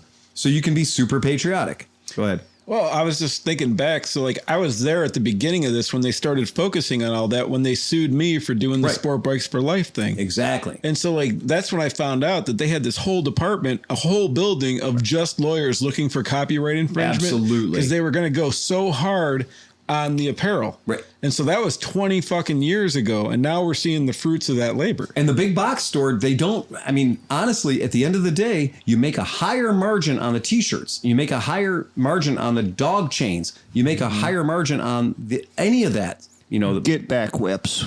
fucking get back whips. My God, man. You make more money on that than you ultimately do on the bikes. The bikes is just a financing game. So the bikes are just literally a vehicle to get you to Harley Davidson financing, HOG, right? And that's really why I think this thing is failing. And it's collapsing on multiple levels at the same time. And they haven't given their buyers a product that they want to fucking buy. That's the problem. It's a house of carbs. Yeah. Did you say House of Carbs? Yes. You fucking It's all hilarious. Jesus fucking Christ. Sean hasn't said one word and then comes in. House of Carbs. Comes in with a House of Carbs restaurant reference. I gotta say, that's something. Yes, I like it. Well, like, look, It's in the machining shop, the game of homes. they proved they proved a couple of presidents ago that they will not let big businesses fail. So we have a troubled asset relief program that'll come out and buy up all the bad paper that all the Harleys are worth now. And we've proven we've had a test run of Intel being co-opted. It's probably better to say let's just be honest, and that is say you cannot bad finance your way out of a problem. And So you cannot write bad paper to save your business. That's only going to work. Oh yeah. 2 or 3 times. Well, yeah. I mean, Wall Street will buy anything as long as it's got a dollar figure attached. Right. Up or down doesn't matter. No. Yeah. Right. And so, like I said, I predict they're probably going to be available through Amazon, like the Hyundais are right now, in the next 5 years. And I think that it does you no good to have a big box by the freeway when 90% of the people who are buying things today are buying things on the toilet. Yeah. When the number one place to make a purchase, where you do your research, where you do everything, is literally on your device. Right? So if everything is all focusing on buying something on your device, and Harley Davidson leans into it too. Yep. Okay, so the somewhat counter to that, though, is that the higher end, like if you are shopping the higher end of a market, we'll say, for lack of a better term, the luxury scope of the market. Just say Rolex. Yeah. Right. Those places are doing those are doing very well with brick and mortar still, because those buyers do like an experience in store. Yeah, they do. However, then take into consideration perhaps the average age of your customer, which in Harley Davidson's case, still may or may not be inclined to try to do everything online again. It depends. Yeah. And if you're going to sell the image that the Harley Davidson owner is a rugged individualist, right? Then you're also selling the image that maybe a Harley Davidson owner might acknowledge the fact that the bike he wants to buy today is available in the 3-year-old used variety for $10,000 less. And Harley Davidsons that used to be famous for holding their value don't hold shit. I want the Sportster 883 with the Tiger Shark motif and the Get Back Whip and we don't have that. But here's in stock. the thing. Oh, there's one for $3,300 on eBay. Not that we have to tell most of the people listening, but we're also not dogging Harleys, because right now is a great time to go suck up a bunch of used Harleys, man. Damn straight it is. The problem is not so much with the product. The problem is with the problem is the corporation that sold the product or is trying to sell the product new. often how it goes. Right. Exactly. how it goes. Right. The product itself is still going to be a fine product. We're going to enjoy it and love it, all kinds of stuff. But the corporation that's handling the product is just not doing a great job. And does anybody else notice that Yamaha somehow turned 70 years old today? Or not today, but recently. 70 years old is it's older than I am. And when I consider a Japanese motorcycle company to be 70 years old, I mean, we're about to have Vespa's 80th birthday. Vespa's about to turn 80 years old next year. And Yamaha, I think of Vespa as like, yeah, Vespa's an old company. Sure, it's been around a long time. World War II, absolutely. Vespa's still dating a 23-year-old. Right, yeah, Vespa's still dating. Absolutely. 100%. Vespa is totally dating a 23-year-old right now. Yeah. Vespa's behavior is very much like I'm dating a 23-year-old.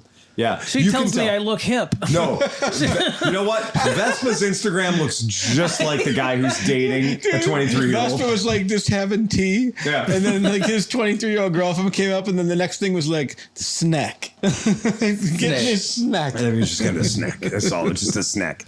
Livery for Yamaha brought out the red and white again. So I've always been a fan of Yamaha's red and white livery. I started trying to decipher that thing, and it was all just quotes from other people and not enough pictures of the red and white. And I kind of gave up on that. Yeah. So you can throw the picture up. I'm definitely in the camp of I've always thought that whether it was a dopey little YSR or an RZ or anything else, I have always liked the red and white Yamaha livery. It's always been kind of my favorite color scheme. Yeah, there's no broken stripes though. I like. Oh, there is. Yeah, if you look at these bikes, there's definitely some of that. Well, where's all the rest of the pictures of these really cool bikes? Like I know. I like this Oh, okay. All right. We can provide. We can do with that. I was hoping for a little more retro. Why do I suddenly feel like smoking a Marlboro? Don't need all They need to bring that back. The Joe Camel Honda. Lucky Strikes. Specials, so the bike that Tom is riding, I had one of my customers that had the Moto Guzzi V85 TT, and I told him, if you don't do a desert, like a Lucky Strike desert, parody car on that, you're a fool. And he went and got the decals made, the Lucky Strike decals for the side of it, and it looked fucking cool. Love it. Great. Oh my fucking God, it looks so good. Sometimes things just bring back that, like whether it's Marlboro team colors or Camel, like Joe Camel, as fucking awful as it was. I'll take a Joe Camel CBR 600. That Racing 60 It was Vespa, the only time purple and yellow was cool ever. If that Racing 60s Vespa ever comes back in, I am putting Winston stickers down the side of it. Yeah, fair enough. That was definitely that. Every generation of the 900RR had great fucking color schemes. Everyone really did. It was like the bright pink and blue and white, and then they had the purple, yellow, and black and white, and then finally like that bright red, and every fucking one. Yeah, they were gorgeous. I mean, really, that idea, those team bikes, right? That kind of stuff. To me, that shit looked great. I couldn't get enough of that. And what made it so cool, go ahead and you can throw this picture up. So this is where, they did the broken up, the cubes, the squares with the black shadows, right? So it's back to like the old, that's like, Yeah, that's the 80s bikes. Yep. Yeah. Well, no, that's like the 90s. That's like the original R6, I think, when it first came out. They had a scheme like that. Yeah. So definitely that is showing up. Okay. The black and red squares With are requisite showing up. monster. Yeah. Of course, with the requisite active aero. That bike is an aero transportation system. Look at how much fucking aerodynamics are on that bike. It almost looks silly. Yo, Now, dog, wait, we heard you V4? liked Aero. Is so that the we new put Aero. V4? They put the scheme on the V4? I think it is. Oh. Yeah, I think it is. The M1. Hey, you told You've been paid not to do that. Right. We need to get John like a yard Put it away. My problem is this motorcycle looks like it's having sex with a hammerhead shark. Yeah, dude. Let's go back to that. I was going to say, the front looks like a catfish.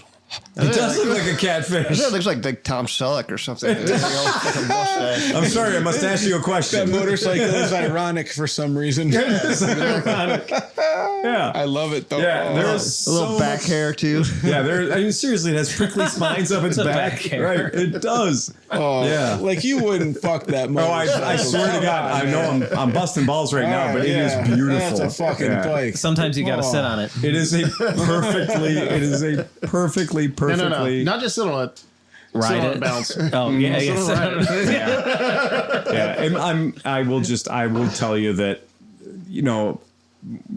it's hard. I don't know. I've never met somebody who hates Yamaha, who just hates Yamaha. I have a lot of respect for Yamaha. Me too. I mean, I'm putting him number 2 in the Japanese 4.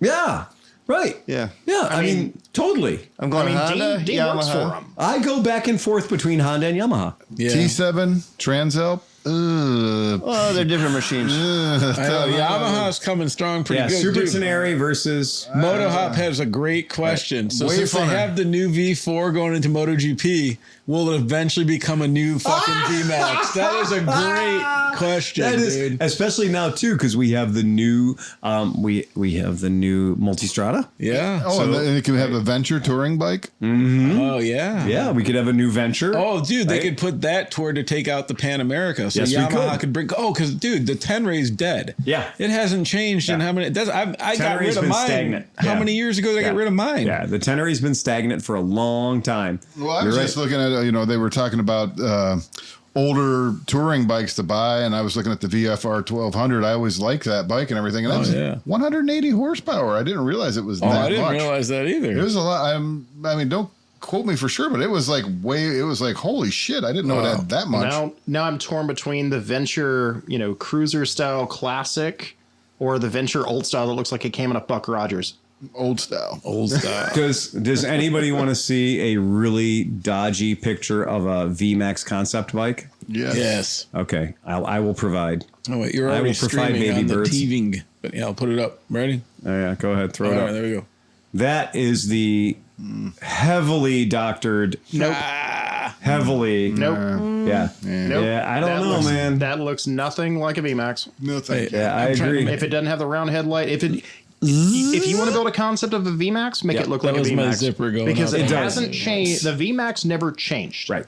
Yeah. The VMAX looked exactly the same for 70 years. Right.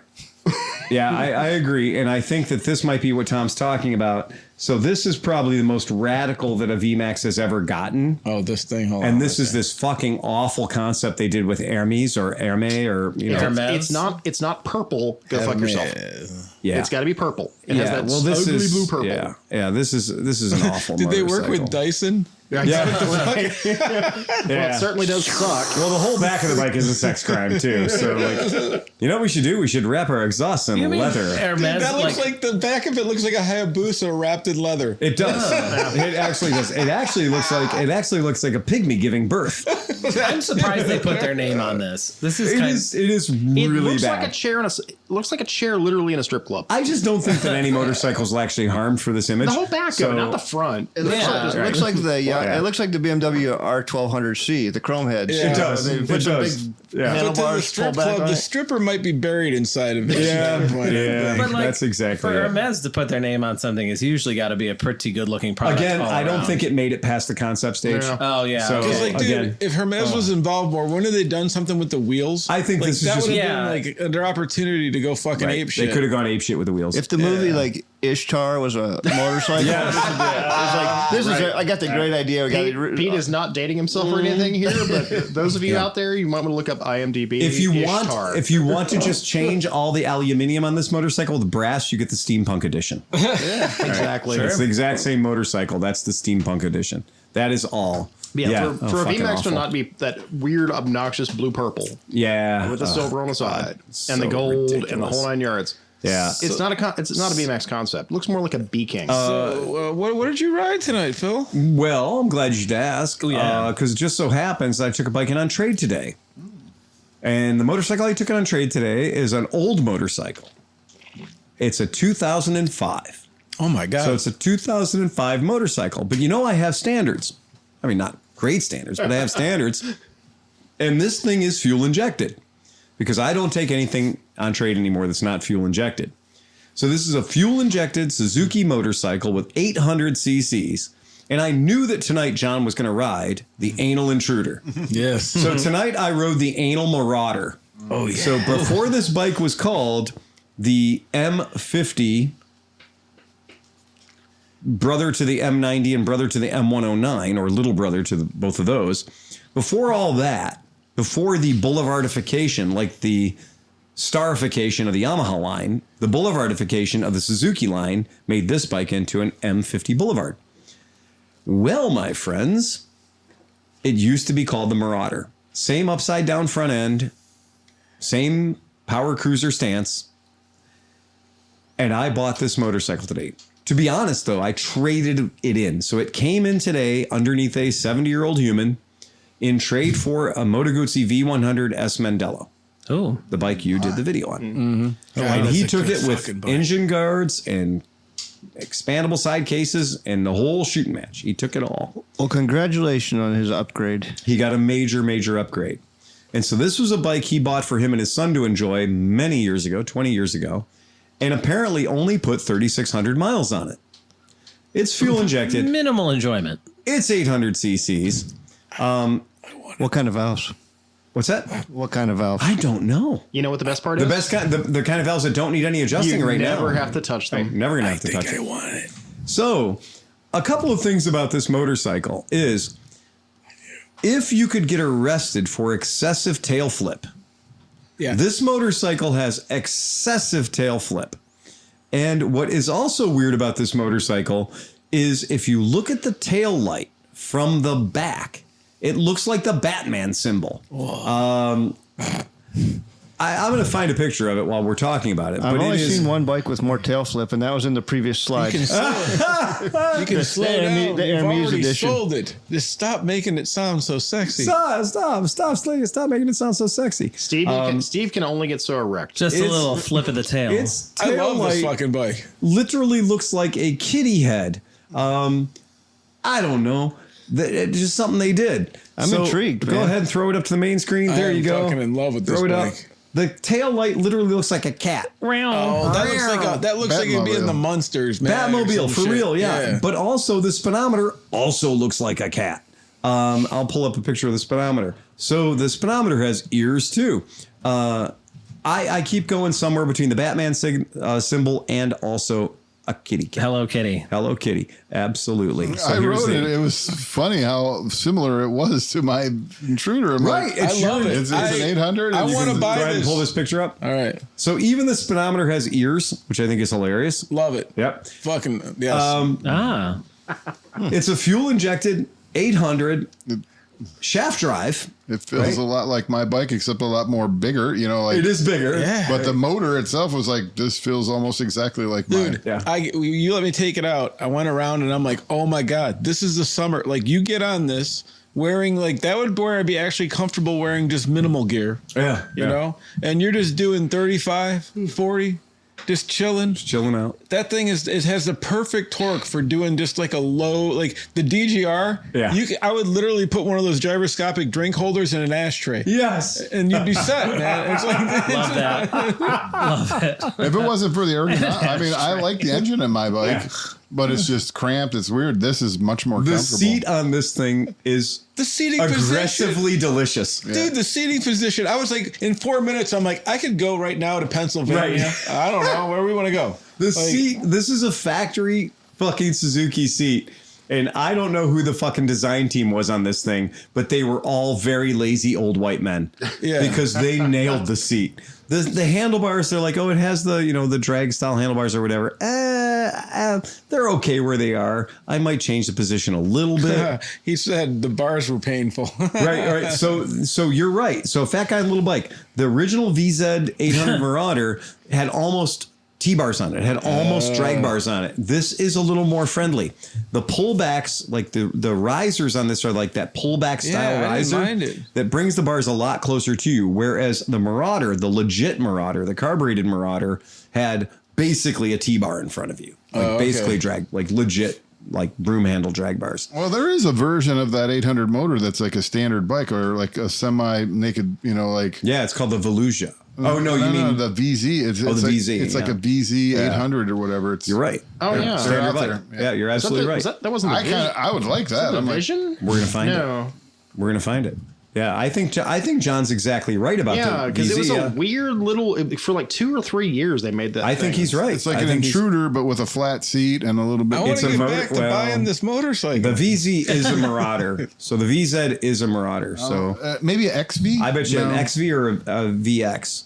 Yeah, something like that. VX maybe? We'll find out. So My go ahead, phone- Sleepy, you were saying we're going to keep doing this while you're doing No, I'm that. not doing anything. I said I'm waiting to see how I can Yes, buy we this have found it. machine. We have to find out. Scott Dennis has posted that he would like to fight Sleepy for possession of the motorcycle. So I'm advising us to get Patreon money up enough to buy this, so we can. I think votes. We can so I set can up pay-per-view votes. this Who should get to buy it? We can have the votes. Phil hasn't even told us the price yet. This very And I'm not going to until the very end. In fact, it is the VX800. Hold on a second. It's the VX800 Yeah. and BT Dubs.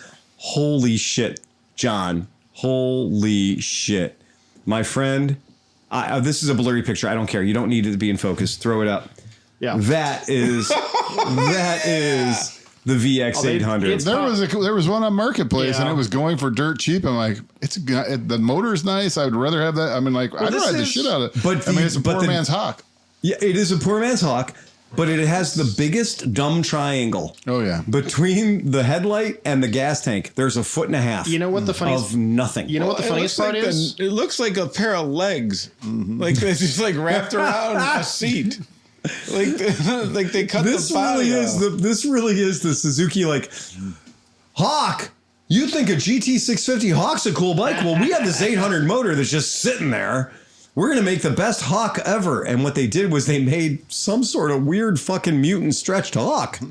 Well, Yeah, it has none of the cool of a Hawk. That's I'm a here big for Hawk. it. I'll give you $500 for that all day long. I do believe that I have found the only way you should buy one. That's purple. yeah. Yeah. Purple. So the VX800. Yeah. Oh, I'm sorry, but no, is this a shaft? I don't like that motorcycle. No. that's it's, still- No, What's I think the, that's uh, cheap. but it What's would that be, V-twin Yamaha that's littered all over skid mark that everybody always wanted to, like for the 5 Virago. minutes?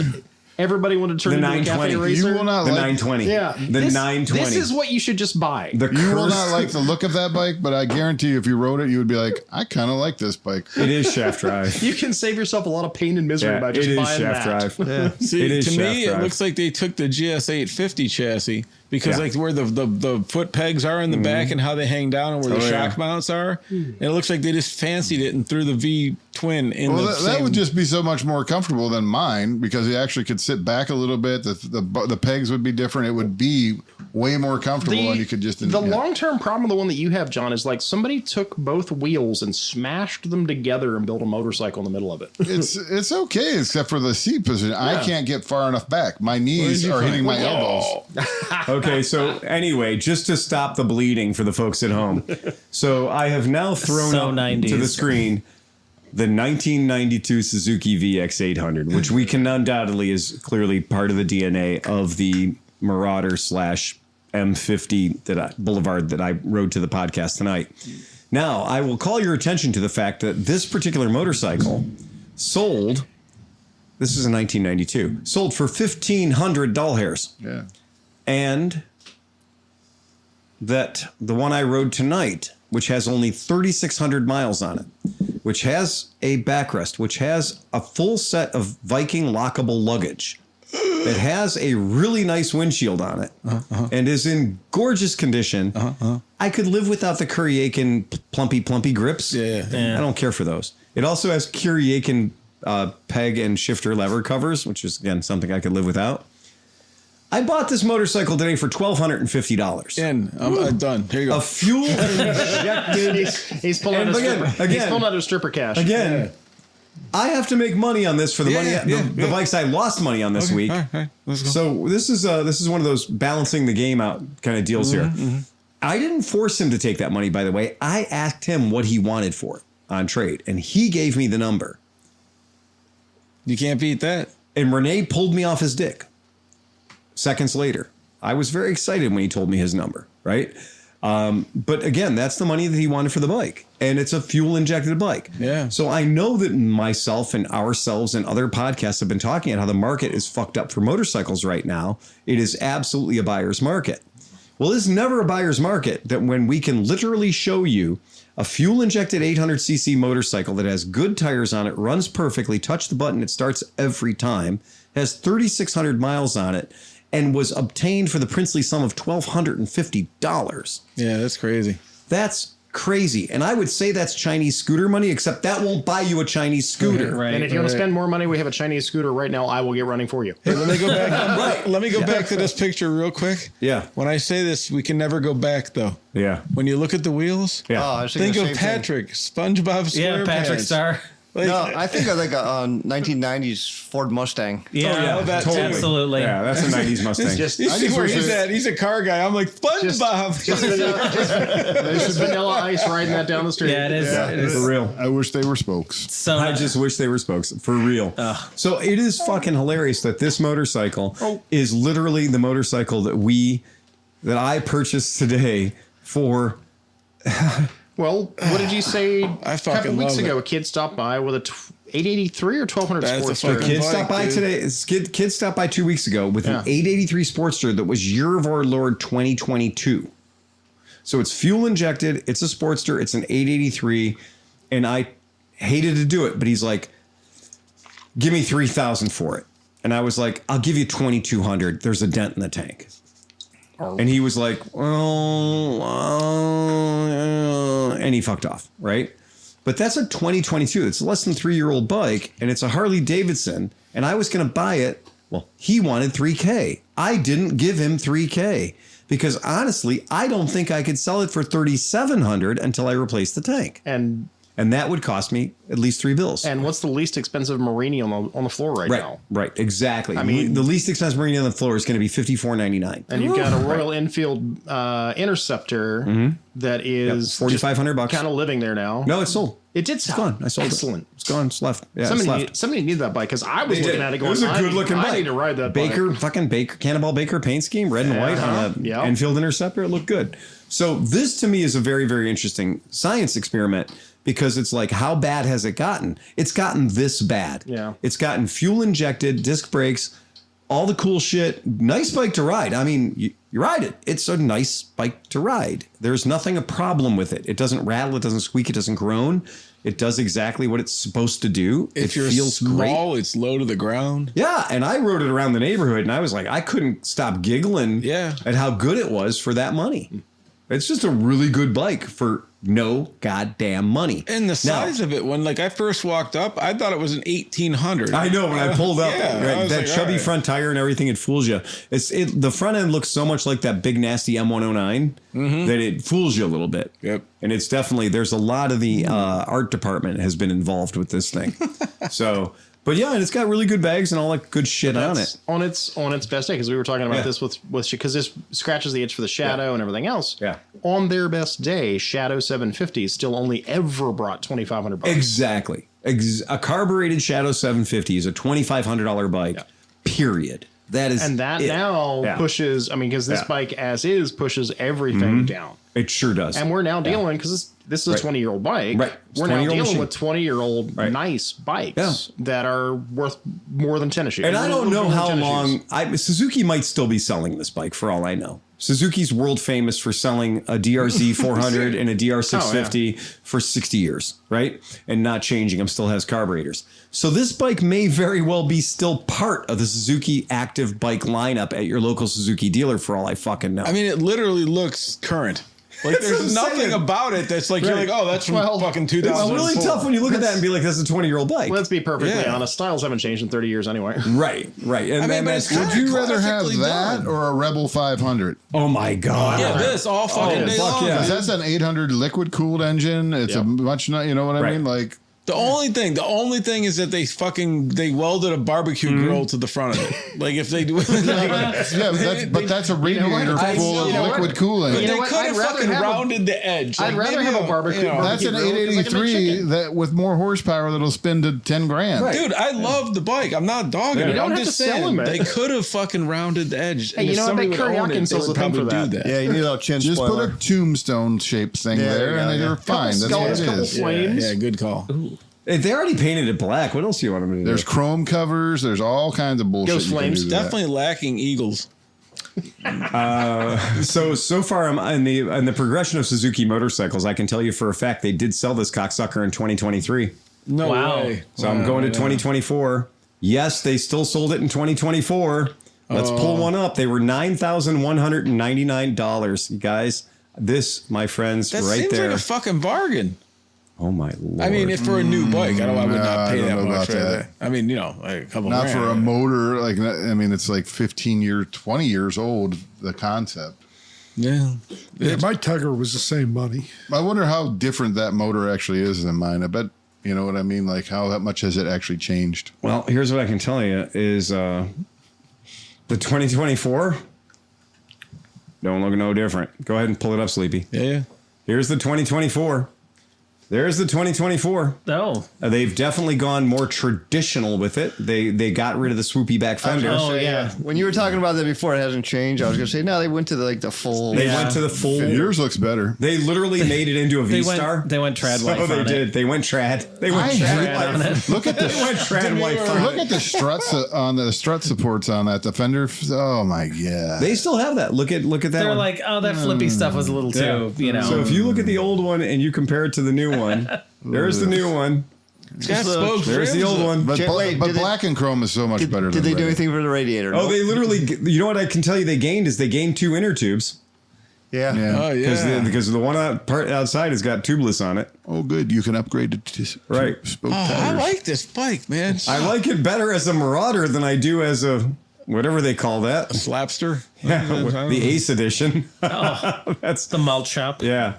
I definitely do actually. As much as I hate the flip tail, Oh, the front fender is much I don't nicer hate on the that. flip tail. you don't hate the flip Me tail. neither, man. Oh man. It's almost getting me to the fucking boat tail vibes of the Harley. I was going to say, it gives me like a V-Ride now. Oh man, that Yeah. flip tail, man. That flip tail is. It adds a little swoosh. I like it. Yeah. Well, what I don't like it better than that other fender. What I don't like about flip tails is because the flip tail goes up in the back, like, ooh, look, it's sporty. But then there's a sub fender underneath it that basically fills up the same spot. So that's always been my problem with the flip tail. Look how big that thing is. That back fender on there sucks. Yeah, well, yeah. So yeah, if we're going back and forth between the brand new modern one and the 20-year-old one, the 20-year-old one is better. Oh, by the way, the 20-year-old one also has upside down fucking forks, I should add, whereas the new one's got traditional forks in it. Well, traditional It's now the C50. The trad. They went trad. Oh, they went trad.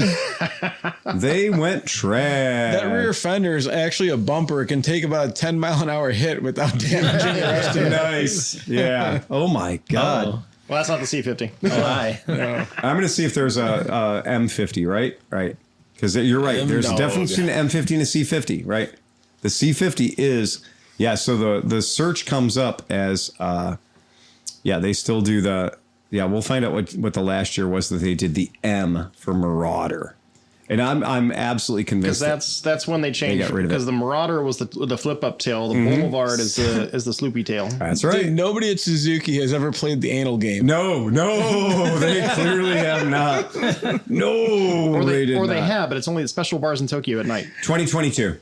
Okay. So the Marauder M50 was 2022 was the last year of manufacturing for it. They do And, the Savage, the anal Savage. The anal Savage. The anal we Marauder. talked about this years ago where Suzuki wins as far as because Honda had the anal Interceptor, which is a bold move.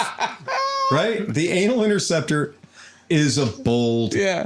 Yeah. That took some balls. Anal Africa Twins. Yeah. That's a good night in Morocco. Yeah. You spent your money well, right? If you got anal Africa twins, that's pretty good. I could Anal argue Transalp can go in a lot An of anal different Pacific directions. Coast could be anywhere north of LA. Yeah. Right, that's it. With Morini, I could argue an anal escape would be. An anal escape. You might need Right. to do that sometimes. So let's look at the picture of the very last production M50. Oh. So now we can compare the last production M50. There's the last production So they, M50. they, It looks they- like the they M109. greased it. They It sure greased does. the tail down. Yeah, they literally took the tail away and they made it into that flat line thing that Harley and Honda and everybody else did. So they got rid of the flip and they went to the flat straight That's not line. terrible either, man. It's not terrible. Right. It's not I'd terrible. argue that's a bit better than what it is now. And that's the question is that better than what it is now? I mean, that's like a couple of eBay trips later, and you fucking got a brand new one. I'm going door number 3. Are you going, This one. you want this one? You want the new one? the modern style. So you want the newer M50 with the full headlight nacelle Yeah, but is it worth- and the bum stop. Is it worth $6,000 more? No, I'm just God. going. I'm based on styling Right. alone. Yeah. Okay. Yeah. I'll give you I'm that. still voting I'll for take the retail. cheapest one, please. You know, Right, that's exactly right. I will take the cheapest one. I just found out another sad issue while looking at all this over trying to find out the M50 and the C50 and everything else. They made the Savage until 2020. The 650? The 650 LS. The LS?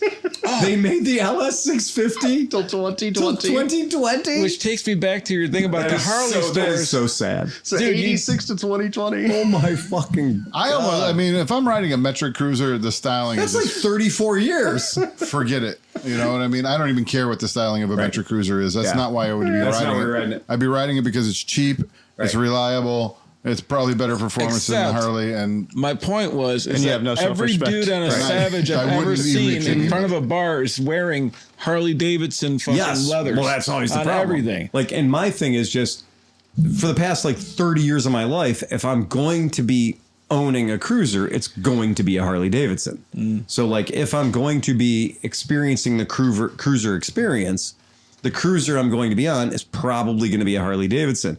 Exceptions would be like the Drifter, because I think the Drifter has its own thing. I think the Drifter has its own identity, and that being Indian is dead. We will bring back our better version of it, and fuck Harley Davidson. Like, we don't care if Harley Davidson, when Kawasaki built the Drifter, whether it's the 1500 or the 800, they didn't do it while looking at a picture of a Harley Davidson. They did it while looking at a picture of a motorcycle that didn't exist anymore. well, that's a good point that you make. I mean, the Intruder went on to become an 1100 and then later a 1400. Yeah. So a 1400 Intruder or a Marauder or, Yeah. or the M109. The I mean, M109. the M109 is badass I feel bike. like they missed a naming nomenclature. You have the Drifter and the Nomad. Right. Where the hell's the Hobo? Oh, there should have been the hobo. There should have been the homo. There should have been the angry recluse. Exactly. Right. There should have been the old man who lives at the end of the the end of the shifty alley. recluse. The hermit. Right. We have the new Kawasaki Hermit. Yes. Yeah. Right. We have the new Kawasaki. We have the Drifter and we have the shifty Drifter. Your top case is a bindle stick. It is totally a bindle stick. You got one big bindle stick on each side. That's perfect. A guy at work had the M109 with pipes on it. Oh, yeah. Vicious. Oh Yeah. my God! Downtown when he fired up to go home, it was like Jesus Christ, Paul. Purely designed to destroy tires. And every time he took off, it was just full like. He probably Did he turn the LED lights on before or after he started the bike? No, you're good. Oh, so I mean, I have had several of those come through the shop, and every single one I've had come through the shop Has was clutch like, problems. I need a clutch. When they pull in, they're like, yeah, I don't know what's going on. It just doesn't leave the light the way it used to. It's got 5,000 miles on it. Yep. And I'm like, yeah, you don't have a clutch. I'll put a clutch in it for you. 260 tires and burnouts will do that every time. Barnett Springs, spend all the money. And I love those bikes because they were good money earners at our Menor store, because Menor is full of those guys. And they all have the exact same Shelby fucking Cobra paint scheme. Yeah. It's either The blue blue with and white white stripes or stripes. white with blue stripes. Yeah, I'll see. New Orleans is all like white with chrome flames and skulls and dragons and bullshit. Get them a bit of a different group. Yeah. Yeah. So we had a question come in about doing the 24 hours of Buddy or whatever, like, any of the racing stuff we were talking about. But so we just got an update because Pete, you went and took pictures that you saw the kart track. Yeah, I was there and today. It's not quite open. It's not serviceable. The track itself looks like it was The there. track was mostly done, and they may have run some things on it for. I don't think it was a full-on event. No, I can definitely say the pictures I saw were like, okay, make sure the bikes can come this way, or the carts can come this way for the photo shot. But if they would have kept going, they would have crashed into dirt. Well, even if the track was complete, I couldn't get all the way up to look over the whole track, but what I could see from the accessible areas was the track surface itself is down, and they have all those red and white barricades up, but there's no parking lot, there's no grandstands, there's no scoring tower, none of that's there. It's all under construction. So we think they're at least a year away? Yes. Okay. I would That's say. what I think Yep, too. yep. That was my estimation But like when a I year looked as at in it. like next season, right? I would say that if they work their balls off winter, they might get it done. But I'd be more inclined to say they're probably not. I mean, unless they spend a lot of money real quick, they might not be racing I think in April. they have to. And there's though. a really large building out there that looks like it's going to be the indoor facility. That's the indoor. Again, not even a shell completed yet. Yeah, I looked at it a month ago, and that place was barely stick. Can we sneak onto the track? Oh, you know what? I was there to hide the fit, and I said, I think I could get right out there on the fit. It was awesome. Couple of short hot laps. Yep. I think I could have been a full hot lap and been out of there. And been out? And Quicker before, than anybody. Yeah, Nice. That's pretty cool. So That's all right. And Because at first they'd be like, that's a Honda Fit? Huh? It's one of our security. it's our pace car. that's a Let's Honda just fit. see and how he you know, does. and he's really getting it. Yeah. if you put a yellow We got time. We got about 3 minutes before put a we yellow get to the- flashing light on top of that, I bet you get away with it. So we got just for the hate mail and stuff like that that's coming in. So first of all, Jacob Isley is in, and you can do this. You can be at the $1 level, and he's at the $1 level. So that is pretty rad. We have Matthew Teffel. He is at the $10 level, so he does get the punchlines. Yes. So put him down for the punchlines. Should we do a breaking news for him? Only takes tips. Well, what's funny though is he's also discovered the podcast chat at the same time, and he's just written us gold. I'm gonna have to get in character. Just wanted to say howdy to my fellow favorite podcasters. Now about that term podcaster, a guy in his mom's mechanic's basement with a bike, a hot pocket, craft services, a beer, and an opinion. But that's just how it got started. I'm a big Mark Maron WTF fan, and I was an avid Joe Rogan listener, but someone has gotten to him and he's become unlistenable. Since news radio, and everything has become agenda driven, I'm thrilled to have something to listen to while I'm driving for a living. I'm in the truck about 7 hours a day, and I'm pretty sure your only agenda is that Tom doesn't like Harleys and that Chris doesn't like Tom. I'm coming around. Cybertrucks are rusting. Cybertrucks are rusting. That line right there is gold right there, by the way. Yes. That is going on a t-shirt, by the way. That is gold. You guys actually seem to care about being factually accurate, and I love that you fact check yourself in real time. Having listened to all 518 episodes, including the special events, and digested the entire Misfits and NoCo catalog, I'm working on MotoHop, and I'm always looking for something new. Hell yeah. If you haven't, you should give Brap Talk a listen. Not as funny or as prolific as you guys, but a good listen. I'm pretty sure I listened to 4 different podcasts by people who all started by listening to Cleveland Moto. Yeah, we are old. We've been around for a long time. Damn. Anyway, I thought you'd find this funny. You don't have to read it if it's too political. And I give him credit for saying that because that's a lot, because we don't swing political. This is, and I'm going to read it because it's not actually that political. He says, breaking news. The FBI, run by 2 podcasters, is actively investigating the murder of a 3rd podcaster while the vice president cosplays as a 4th podcaster to host the show run by the RIP 3rd podcaster. The USA, brought to you by Squarespace, BetterHelp, Manscaped, and ExpressVPN. Yeah, fucking amazing. Well done, sir. Well done. Yeah. I think that, my friends, is a brilliant fucking letter. Yeah. Hats fun. off to you, Max. Appreciate the hell out of it. That is some damn good writing. Absolutely very fucking cool. And we'll have MotoHop on the quote sticker there too. By it. Yeah, right. That is absolutely true. And again, if you weren't listening carefully, They didn't order it already. right? Yes, I'm pretty sure your only agenda is that Tom doesn't like Harleys and Chris doesn't like Tom. Yeah. Genius. and by the way, Chris isn't here to defend Chris himself. isn't here. So that even makes it funnier. I don't see him getting mad about I it. think it's funny. I just think it's hilarious. Yeah, I think Chris has patience for a lot of us. Yeah. Yeah. But not so much for Tim. Well, he is sliding into the crotchety old man role pretty hard a little bit. So that's fine. That's no, it's not even right. And I get it. Right. And that's and definitely and Tom does pull his weight in the well do you see, do you see who's not crotchety as we get older? People that fucking imbibe in the cannabis, man. We're never crotchety motherfuckers. That is true. I definitely dig that. So anyway, I thought that was pretty fucking brilliant. So yeah, thanks guys, man. It really makes me feel good that you guys take the time to write such cool letters and send them to us. And they're usually you're fucking hilarious too, by the way. Mail, yeah. It does pay off. It absolutely pays off when we get people in the chat that are as fucking cool as they are. It does. When you guys chime in. It's funny. It's funny as fuck. How much fun for us. You do something for so long and it's like so many topics are like, we've been like, I think we've already done that. But somebody asks a question live right there. Yeah. It completely derails the podcast. But then like the information that's usually shared is fucking amazing. Oh, and the fun thing too is because now we've locked down the chat.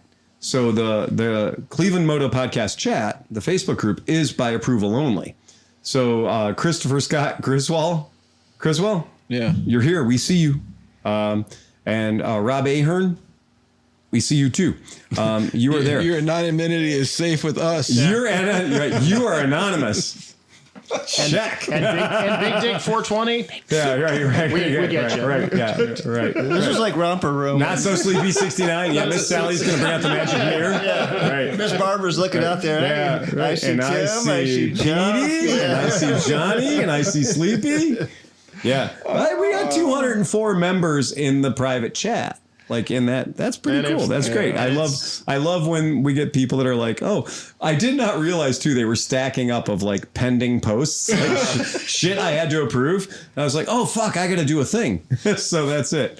So yeah, just letting you know. And our ratio, the only thing that's been identified as spam so far was this guy Esteban Cinchero. Yeah, definitely Esteban spam. Cinchero got me something about some motorcycle race podcast Arma thing. Oh yeah, that was you. I don't know why it legitimately put you down as potentially spammy. It won't anymore. Did you see the Jet and Cat? Yes, I saw the Jet and Cat, but before we get to the Jet and Cat, I did want to bring up this one picture because one of our people, and I'm going to say that carefully, our people is our friend John Nadrotowski. Father of Carter, a great human being by any standard, an amazing guy. He said, you guys need to get on the Shanky's payroll since you convinced me to give it a try. Shanky's whip has a wearable bow tie with an adjustable strap. No. And I'm going to say there aren't too many things that are strap on that I'll get in front of, but this is one I'll get behind. I love a Shanky's whip wearable bow tie. You know, Chris Smith probably has 17 of those by now. How is that a thing? Uncle Shanky, take us to the country here. Come Look on. at that. Uncle Shanky's wearable bow tie. Shanky's whip. That's some cool shit right there. That's going to be the hot item. So wait, our bottles never came with that. See, at least Sleepy's got Smith's got all of them. He's been buying these bottles and putting the bow ties in his pocket. Yeah, that's he's going to show up one night. on. He's going to be wearing all bow ties. Like Shanky's whip. I wonder if the little tiny bottles had little tiny bow ties on. You could put on your Tanuki. Adorable. Yeah, that'd be fucking adorable, wouldn't it? Oh yeah, that's cool. Anybody else got anything else? No. It's been a fun podcast. Yeah, I'm glad you guys came out. Yeah, man. John, no prepared jokes. It's so much better when y'all show up. Yeah, I approve of that. That's pretty cool. Yeah, we don't have jokes. I mean, it's fine. We you know what? It's better that we don't waste them. We want to make sure that when Chris is here, we give him his full splendor. Wait, we can give him 7 jokes. Everybody look in the camera. Yeah, that's 7 jokes. My Lord. All right, that's it, my friends. If you've had fun tonight, tell your friends. It's Cleveland Moto. If you haven't had fun, tell them it's the Misfits. We've been the Motorcycles and Misfits. Ride fast. I don't know what the hell's happening. Take chances. Play us out here, Johnny. Bum bum bum bum bum bum bum bum bum bum bum bum bum bum bum bum bum bum